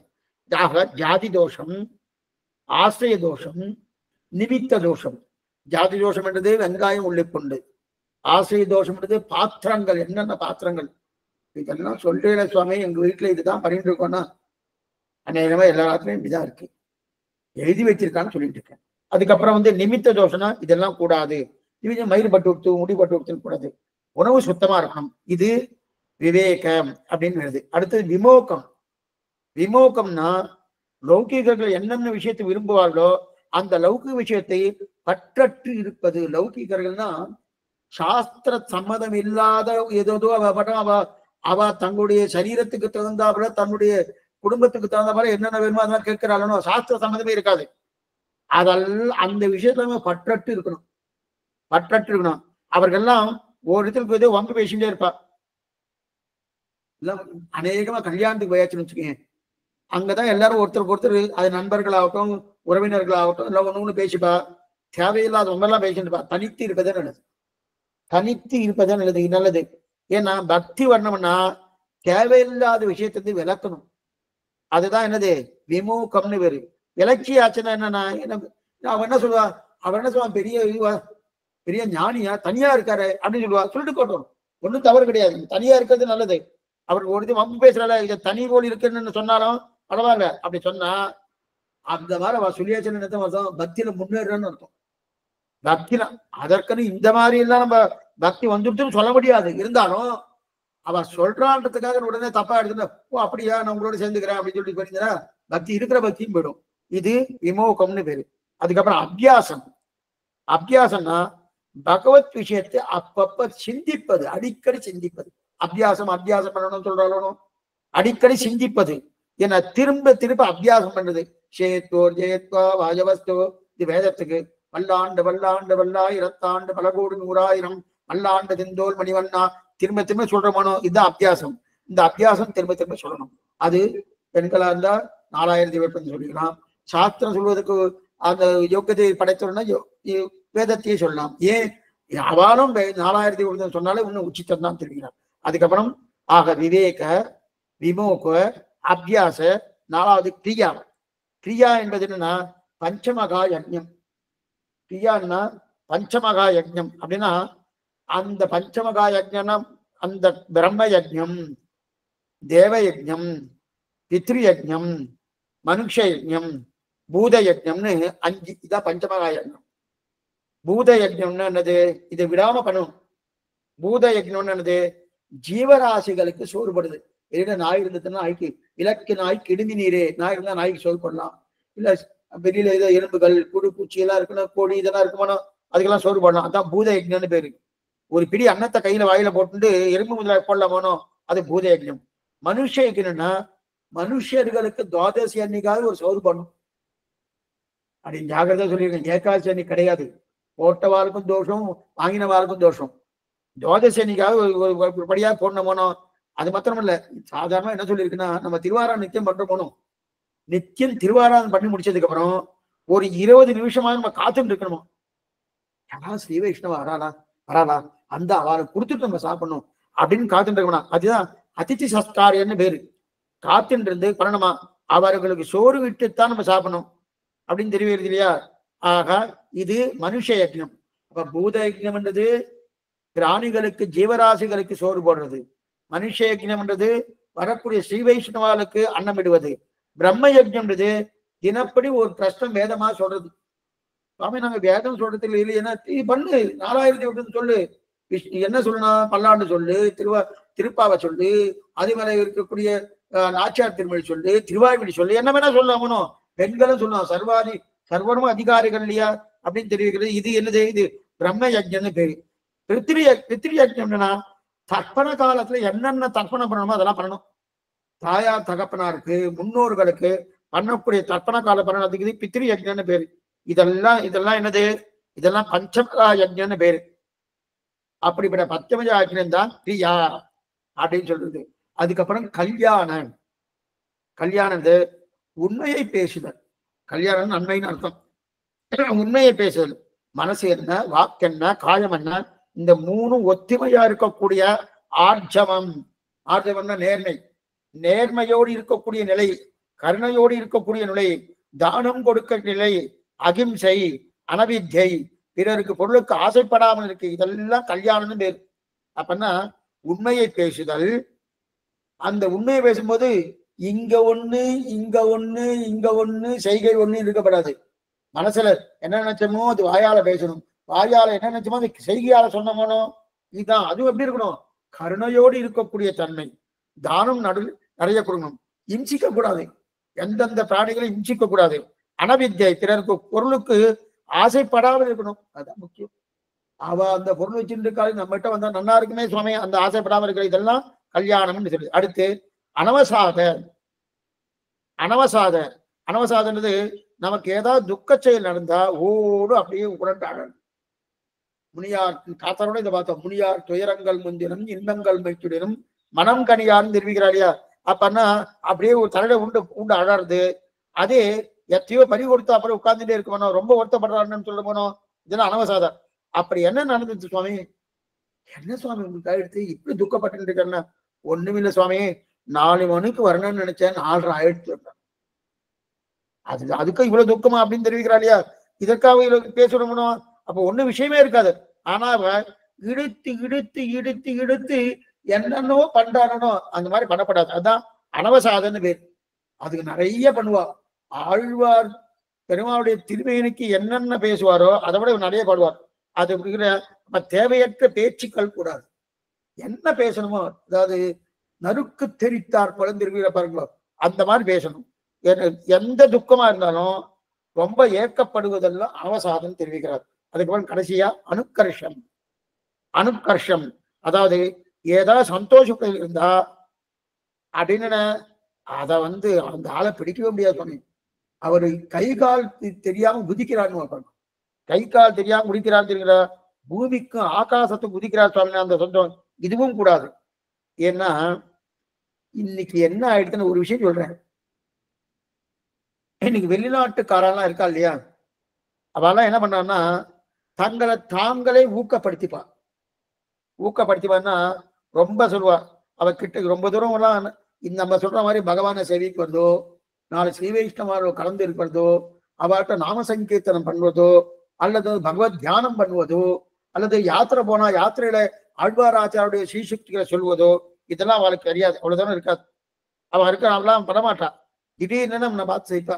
வெளியூருக்குலாம் போற போனோம், அந்த எங்க வெளியூர்னா பாரத தேசத்தை தாண்டி திடீர்னு நம்மளை பார்த்து சிரிப்பா. ரொம்ப நல்லவளா இருக்காளே, சிரிக்கிறாருன்னு கிட்டக்க என்ன நல்லா பேசுவா. என்ன பண்றது, அவ பாஷையில பேசுவான்னு வச்சுக்கோ, நமக்கு அந்த பாஷை தெரிஞ்சுது. அநேகமா ஆங்கிலத்துல தான் பேசுவா. நமக்கு அந்த ஆங்கிலம் ஓரளவுக்கு தெரியும். அவளும் பேசுவா இல்லையா? பேசின உடனே இன்னைக்கு குட் மார்னிங் பண்ணுவா. இன்னைக்கு நாள் நன்னா இருக்கட்டும், இந்த காலை பொழுது நன்னா இருக்கட்டும், குட் ஈவினிங், இன்னைக்கு இரவு பொழுது மாலை பொழுது நன்னா இருக்கட்டும் அப்படின்னு நமக்கு ஆசீர்வாதம் பண்ணுவா. என்ன சுவாமி இந்த மாதிரி நன்னா இருக்கட்டும் நன்னா சொல்லியிருக்காருன்னா அவர்கிட்ட பகவத் ஞானம் ஏதா இருக்குமானா ஒண்ணுமே இருக்காது.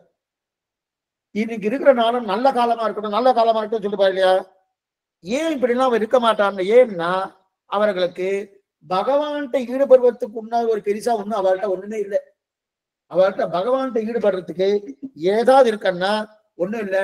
சரி, குடும்பத்திலேயாவது பெரியோர்கள் கைங்கறி ஏதாவது பண்ணுவாரா, தாயா தகப்பனா இருக்க ஏதாவது கைங்கறி பண்ணுவாருன்னா இவாளுக்கு 10 வயசு ஆயிடுச்சுன்னா கிளம்பி வந்துடுறான். கிளம்பி தனியா இதுக்குன்னு தனியா நிறைய மடாலயங்கள் இருக்கு. அப்படியே மடாலயம் கொஞ்சம் நன்னா இருக்கட்டும் அந்த சப்தத்துக்கு யூஸ் பண்றேன். மடாலயங்கள் இருக்கணும், அதற்கெல்லாம் போயிடுவா. ஆச்சாரிய கைங்கரினா என்னன்னு தெரியாது, குருன்னா என்னன்னு தெரியாது. அதுக்கு மேல குழந்தையா பிறந்திருக்கானோ 10 வயசு ஆயிடுச்சுன்னா அவன் எங்கே போயிடும், அவன் கிளம்பி போயிடுவான். தாயா தகப்பனாரோடு இருக்கிறதே கிடையாது. அப்ப நல்ல பக்தியோ ஏதோ சாஸ்திரத்தையோ கற்றுக் கொடுத்தமான ஒண்ணும் கிடையாது. இதெல்லாம் இருக்கணும். அதனால அப்ப என்னதான் பண்ணுவா, தங்களை தாங்களே உற்சாகப்படுத்திக்கணும். குட் மார்னிங், இதெல்லாம் சொல்லிட்டு இருக்காரு. அதெல்லாம் சொன்னா தப்புன்னு சொல்றேன், அது தப்புன்னு சொல்ற. அந்த நேரத்தை பகவத் விஷயத்துக்கும் பாகவத விஷயத்துக்கும் ஆச்சாரிய விஷயத்துக்கும் தாராளமா நல்லா பண்ணிக்கலாம். அது உற்சாகமா தான் இருக்கு. ஆனா அந்த உற்சாகம் தன்னைத்தானே ஒரு நிலை ஏற்படுத்திக் கொள்வதற்கு உண்டானது. அது எந்த விதமான ஞானம் வரப்போறது இல்லையே, எதுவும் இருக்கு. அதெல்லாம் பார்க்கறது என்ன வரும், கொஞ்சம் கொஞ்சமா நிர்வேதம். ஏன்னா பகவானை பார்த்தா பகவதால பார்த்தா ஆச்சார பார்த்தா நம்ம சேவிக்கணுமே தவிர மற்றவாத படுக்கணும் இல்லையே. ஏன்னா ஒண்ணுமில்லை, ஹனுமான் எப்படி இருக்கார்? அவருக்கு நிர்வேதம் நிறைய உண்டு. என்னன்னா ராமனை தவிர மற்ற என் அமுதனை கண்ட கண்கள் மற்றொன்றினை காணாவன் திருப்பானாழ்வார் சொன்னவரே, சீதாராமனை கண்ட கண்கள் மற்றொன்றினை காணா. அவருக்கு எது ஸ்ரீவைகுண்டமே வேண்டான்னு சொன்னார் இல்லையா? எதுக்கு சொல்ல வந்தேன்னா அந்த நிர்வேதம் அவருக்கே வந்துட்டோம். எப்படி சுவாமி நிர்வேதம் வந்துன்னா சீதையை தேடுறதுக்காக போயிட்டார். போய் தேடிட்டு இருக்க அசோகன் போய் தின்றார். அங்க முதல்ல அசோகன் போல எங்கேயும் போய் தேடுறார். போயிட்டு இருக்கு ஒவ்வொரு மரக்கலையில உட்காந்து யோசிக்கிறார்.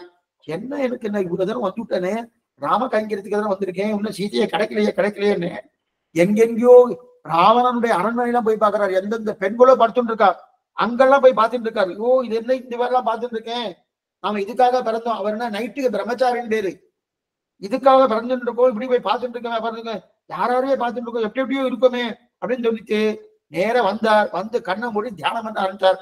தியானம் பண்ண ஆரம்பிச்சு நமக்கெல்லாம் தியானம் பண்ண ஆரம்பிச்சு எத்தத்தையோ வரும், ஏதோ ஞாபகம் வரும். அவர் தியானம் பண்ண ஆரம்பிச்சு ராமன் தான் வந்தார். அப்பனா இன்னும் நமக்கு ராமன் கைவிடல, நமக்கு ராமனுடைய சந்நிதி பூர்ணமா இருக்குன்னு தன்னை தானே தட்டி கொண்டு மேற்கொண்டு அவருக்கு உற்சாகம் அடைந்தார் இல்லையா? ஒண்ணுமே இல்லை. இந்த மாதிரி சங்கத்தியெல்லாம் நமக்கு வந்து ஒண்ணுமே பண்ண வேண்டாம். சிவத்தே ராமானுஜாய நமக. ராம் ராம் ராம் ராமநாம ஸ்ரீராம ராம ராமேதி ரமே ராமே மனோரமே சகசிரநாம தத்துல்யம் ராமநாம வரான்னு ராமநாமத்துக்கு தவிர மேலும் மந்திரம் கிடையாது சொல்கிறான். அதே மாதிரி உய்ய ஒரே வழி உடையவர் திருவடின்னு சொல்லிக்கிறான் இல்லையா? அதெல்லாம் தியானம் பண்ணினா இது எப்பொழுதும் எதிராஜன் வடிவடகு என் இதயத்து உள்ளதால் இல்லை எனக்கதில் இல்லை எனக்கதில் இல்லை எனக்கதில் சொல்லிக்கிறார் இல்லையா? அந்த உற்சாகம் குறையாம இருக்கணும்னா இந்த பகவத் தியானம் என்ன, பாகவத தியானம் என்ன, ஆச்சாரிய தியானம் என்ன, இதை தெரிந்தாலே குடிக்கிறான் இல்லையா? அதிகம் சொல்ல ஓகோடு சந்தோஷத்துல குதிக்கப்படாது, ஓகோடு துக்கத்திலே குதிக்கப்படாது. அதுதான் சாதன சப்தகம்னு சொல்றோம். இதெல்லாம் எதுக்கு சொல்ல வந்தேன்னா இந்த சாதக சப்தம் சொல்லப்படுகிற இந்த 7 சாதனத்தை பண்ணினா பக்தி பெறப்படும். சரி, முதல்ல அட்டாங்க யோகம்னு சொல்றேன். ஆமா அதுவும் உண்டு. 7 சாதனத்தை தான். இந்த பக்தி எப்படி இருக்கும்னா பண்ண பண்ண பண்ண இது அர்ஜுனனுக்கு சொல்லிட்டு இருக்கான் கண்ணன், ஏ அர்ஜுனா இந்த பக்தியை நீ பண்ண பண்ண பண்ண என்ன தெரியுமாகும், என்ன உன் கண் முன்னாடி கொண்டு வந்து நிறுத்துறது அர்ஜுனா. இந்த பக்தி நீ பண்ணிட்டே இருந்து வச்சுக்க, என் கண்முடைய பிரத்யட்சமா நீ பாக்குறாப்புல இருக்கும். தரிசன சமானாகாரம் அப்படின்னு சொல்லுவீரா, தரிசன சமானாகாரம் சொல்லுவா. இந்த பக்தியை பண்ணினா நான் எங்கிருந்தாலும் உன் கண் முன்னாடி வந்து நிற்கிறேன் அர்ஜுனா. எங்கிருந்தாலும் கண் முன்னாடி நிற்கிறேன், பிரத்யட்சமா உன்னை நிறுத்தியே காட்டும். இதுதான் உனக்கு உபதேசம் தெரிவிக்கிறாரியா, இதுதான் உனக்கு உரிய தர்மம்னு தெரிவிக்கிறாரியா. அப்ப பண்ணுவதற்கு ரொம்ப சுகமா இருக்கும். இந்த பக்தி பண்றதுக்கு சுகமா இருக்குமா? பிரபன்னனுக்கு சுகம் கிடையாது. பிரபன்னனுக்கு பகவானே உபாயம் தான் சுகம் இருக்கட்டும், அப்படி சுகமா இருக்கும். இதை கடைசி நாள் வரையும் பண்ணணும்னாரு. அப்ப பக்தி தொடரணும். சரி, கடைசி நாள் வரைக்கும் பக்தி தொடரணுமா? தொடரணும். தொடரணும்னா ஸ்ரீவைகுண்டம் தொடருமா சுவாமி? அங்கேயும் தொடரும். ஸ்ரீவைகுண்டத்திலும் பக்தி தொடரும், இங்கேயும் தொடரும். ஆனா ஒவ்வொரு நாளும் ஒவ்வொரு வேலையும் பக்தி பண்ணணும் இல்லையா? எதுவரையில் பக்தி பண்ணணும் சுவாமி? அக்ஷராதி கதி மார்க்கத்துல போறோம் பிராணிக்கிற வரைக்கும் பக்தி பண்ணி இருக்கோம். அது வரைக்கும் இடவிடாமல் பக்தி செய்யணும். அப்ப மோட்சம் போன பிறகு பக்தி தொடருமா சுவாமி? இது சொல்லுங்க. மோட்சம் போன பிறகு பக்தி தொடருமானா அவர் வாயினால் பாடி மனத்தினால் சிந்திக்க தூமலர் போவி பொழுது இதெல்லாம் கொண்டணும். இதெல்லாம் அங்க உண்டா? மோட்சம் போன பிறகு பக்தி தொடருமானா தொடரும். அப்ப என்ன சுவாமி, அந்த பக்தி என்னமா இருக்கும்? சாத்தியமா இருக்கும், பிராபியமாக இருக்கும். ஆனா பிராபகமாக சாதனமாக இருக்காது. அதுதான் ரொம்ப முக்கியம். அப்ப இங்கிருந்து அங்க போனவன் அவன் பக்தி நிஷ்டனா இருக்கன்னு வச்சுக்கோ. இதோட முடிச்சிடும். பக்தி நிஷ்டனா இருக்கன்னு வச்சுக்கோ. இங்கிருந்து பக்தி தன்னுடைய பக்தியை வைத்துக் கொண்டு சாதித்துக் கொண்டு பகவான் அனுகிரகத்தை விட்டு மோட்சத்தை அடைந்தான். அவன் பக்தி நிஷ்டன். சாத்தியோபாய நிஷ்டன் சாதன பக்தி வைத்துக் கொண்டு மோட்சம் அடைந்தான். சரி, இப்ப அங்க போனதுக்கு அப்புறம் அது சாதன பக்தியா இருக்குமா சாத்திய பக்தியா இருக்கும்னா அந்த பக்தி நிஷ்டனுக்கு அது சாத்திய பக்தியா இருக்குமே தவிர சாதன பக்தியா இருக்கும். இங்கேயே பிரபன்னனுக்கு சாத்திய பக்தி, அங்கு போனாலும் சாத்திய பக்தி பிரபன்னனுக்கு. இங்க சாத்தியோபாய நிஷ்டனுக்கு சாதன பக்தி.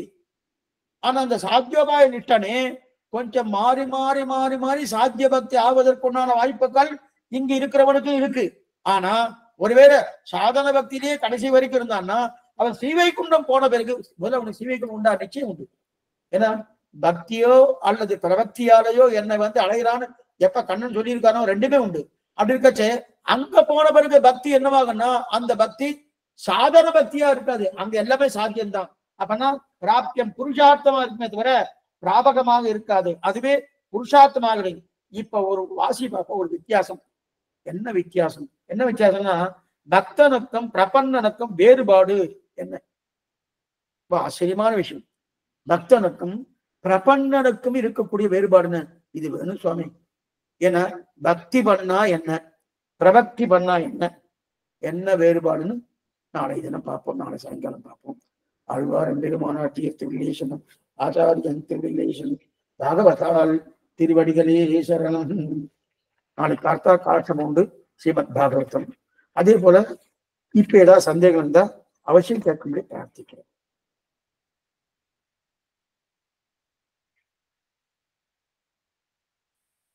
அரியன் சுவாமி நமஸ்காரம். சொல்லுங்க சுவாமி, இப்ப சாத்திய பக்தின்னு ஒண்ணு இருக்கு, அது வந்து பக்தியே பிரயோஜனம், பக்தி செய்வதே பிரயோஜனம். ஆனா பெருமாளுடைய முக உல்லாசத்துக்காக செய்யற அப்படின்னு ஒண்ணு இருக்குல்ல, அதுவும் இதுவும் ஒண்ணுதான். அதாவது பக்திய பிரயோஜனமா செய்யறதுதான் பெருமாளுக்கு முக உல்லாசத்தை கொடுக்குமா? புரியத்துக்காக சொல்றேன். சேவா காலம் ஒரு சுவாமிக்கு தெரியும், அவர் போய் திருவாரூரை சேவிச்சுட்டு இருக்காரு. திருவாரூரை சேவிச்சு முடிச்சிட்டாரு, இன்னும் சாத்துவர ஆகல, வந்து நின்னாரு. சுவாமி சுவாமி திருவாரூரை சேவிச்ச எதுக்கு சேவிச்சதுன்னு கேட்டார். சேவை சேவிக்கணுன்றதுக்காக சேவிச்சாரு.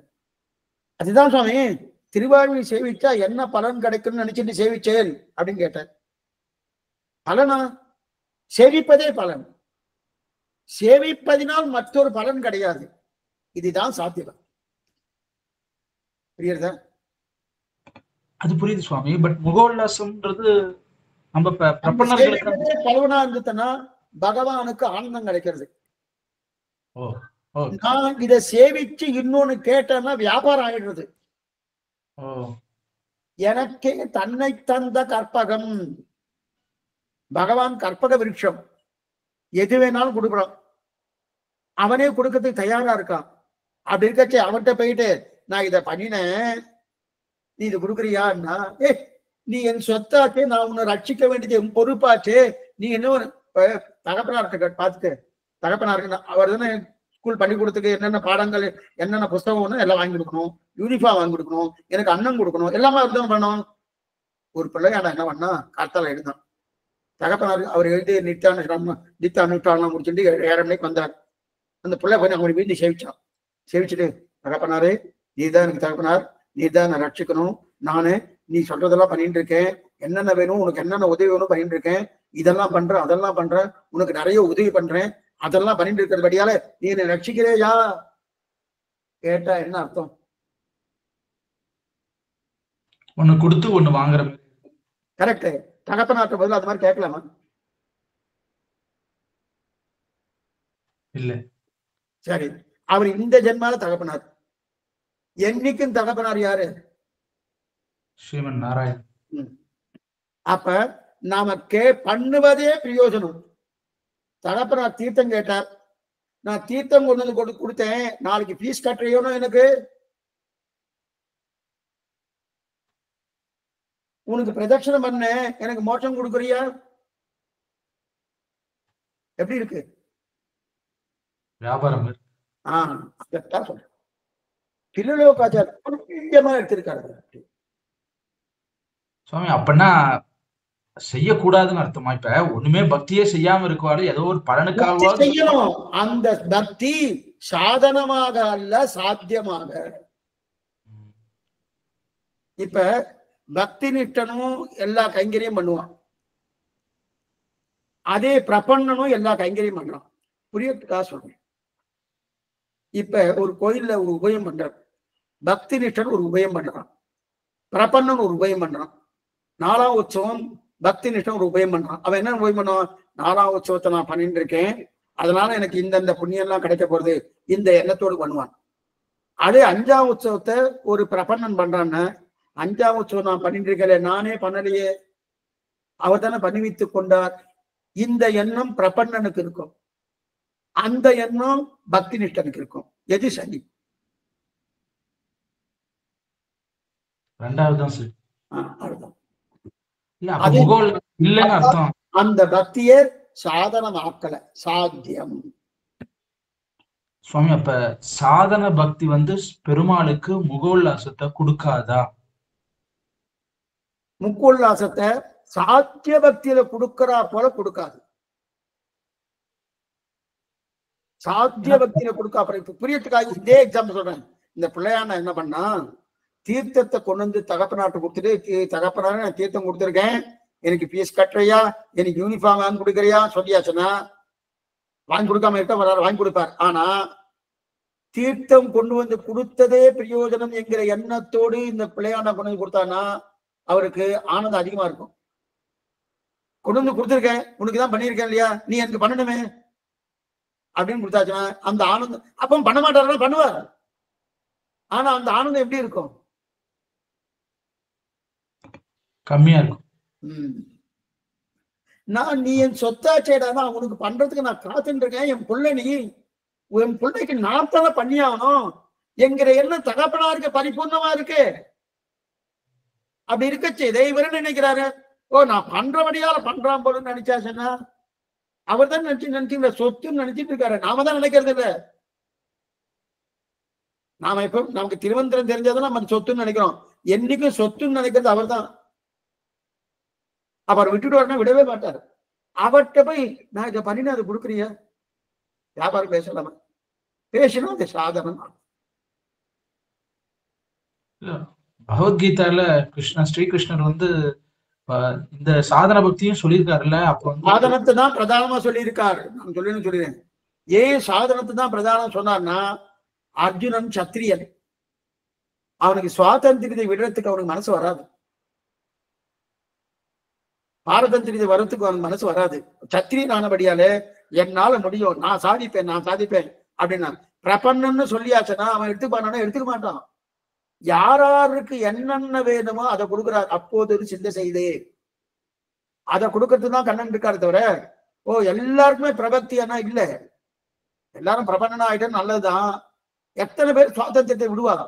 நான் என்கிற அகங்காரம் மமகாரம் விட்டவன் வந்து லோகத்துல ரொம்ப குறைச்சலதான் இருப்பா. அவாதான் பிரபக்திக்கு வருவா. அவளுக்காக அந்த பக்தி இருக்கணும். இப்ப அவளை விட்டுவிட முடியுமா? சுவாமி அவரு அகங்காரம் மமகாரத்தை விடல, அதனால அவளை மோட்சம் போக முடியாதுன்னு சொல்ல முடியுமான்னா கருதலையா போயிடுவான், நாஸ்திகனா போயிடுவான். அப்ப நாஸ்திகனா போக விடாம இருக்கணும்னா அவன் இருக்கிற நிலைக்கு தகுந்தா போல ஒரு உபாயம் சொல்லணும். அந்த உபாயம் எனக்கு உச்சிதம் இல்லைன்னாலும் கொஞ்சம் உச்சிதமா இருக்கு, சரி வரட்டும், அப்படியாவது தீய வழியில போகாம இந்த வழிக்கு வந்துட்டானோ தேவை. அதனால பக்தி வச்சோம்.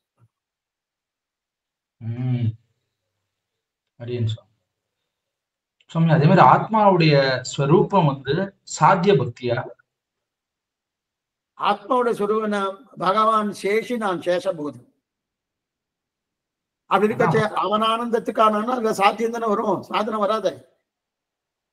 அப்ப எந்த ஆத்மாவும் இந்த லீலா விபூதியை தாண்டி அர்ச்சராதி மார்க்கம் வழியா போய் ஸ்ரீவைகுண்டம் நித்திய விபூதிக்கு போனதுக்கு அப்புறம் அந்த ஸ்வரூபம் தான் மிளிரும்.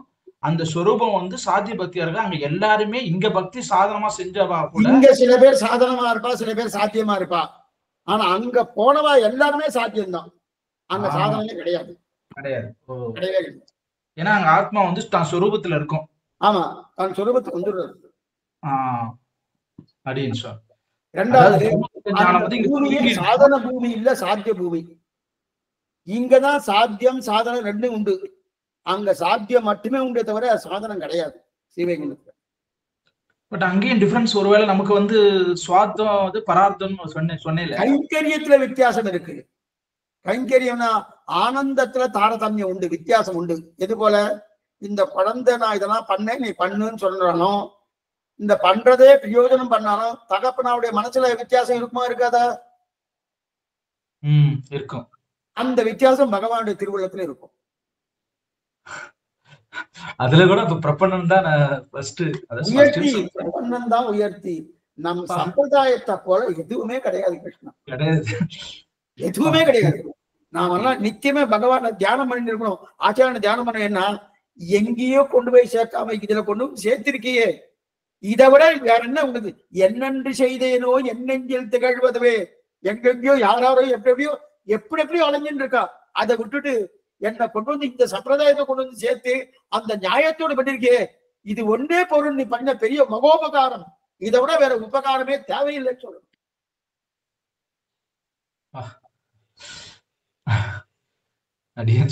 ரொம்ப ரொம்ப ரொம்ப சொல்லுவாரு. நம்ம குரு பரம்பரை தான் நம்ம ரொம்ப வச்சுக்கணும் போல இருக்கு. அதுதான் ஜப்தவியம் குரு பரம்பரையும் துவயம். கடைசியில் அங்கதான் போறது. நம்ம ஆச்சாரனுக்கு தான் நம்ம கிருதஜ்ஞை தெரிவிக்கணும். உண்மைதான் சுவாமி, உண்மைதான். இதெல்லாம் எதுவுமே தெரியாம பஞ்சசம்ஸ்காரமும் பண்ணிக்கிட்டு ஒரு காலக்ஷேபம் மூலமா ஒரு ஞானாச்சாரியர் மூலமா நம்ம இதெல்லாம் தெரிஞ்சுக்கிறோம். ஆனா இதுக்கு முன்னாடியே அவன் நம்மள சூஸ் பண்ணி இந்த சம்பிரதாயத்துக்குள்ள போட்டு சேர்த்திருக்கான். அவன் கொண்டு வந்து சேர்க்கல நம்ம எங்கேயோ அலைஞ்சுட்டு இருப்போமே, இன்னும் எத்தனை ஜென்மா தெரியாது. இது வரைக்கும் கோட்டான கோடி மோட்ச பாதைக்கு கொண்டு வர்றது மட்டும் இல்ல, அதுல பெஸ்ட் பாத்துன்னு சொல்ற அந்த சம்பிரதாயத்தை சேர்த்திருக்கானோ அதுதான் பெஸ்ட். பெருங்கருணை சுவாமி, பெருங்கருணை. அடியேன் சுவாமி.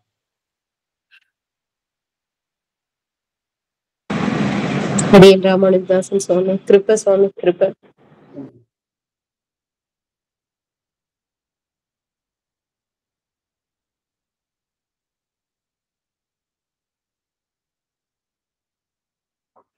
அடியேன் சுவாமி, ஸ்ரீமதி ராமானுஜாய நம. தேவரை திருவடியை சேவிச்சுக்கிற சுவாமி, தன்யூஸ்மி சுவாமி.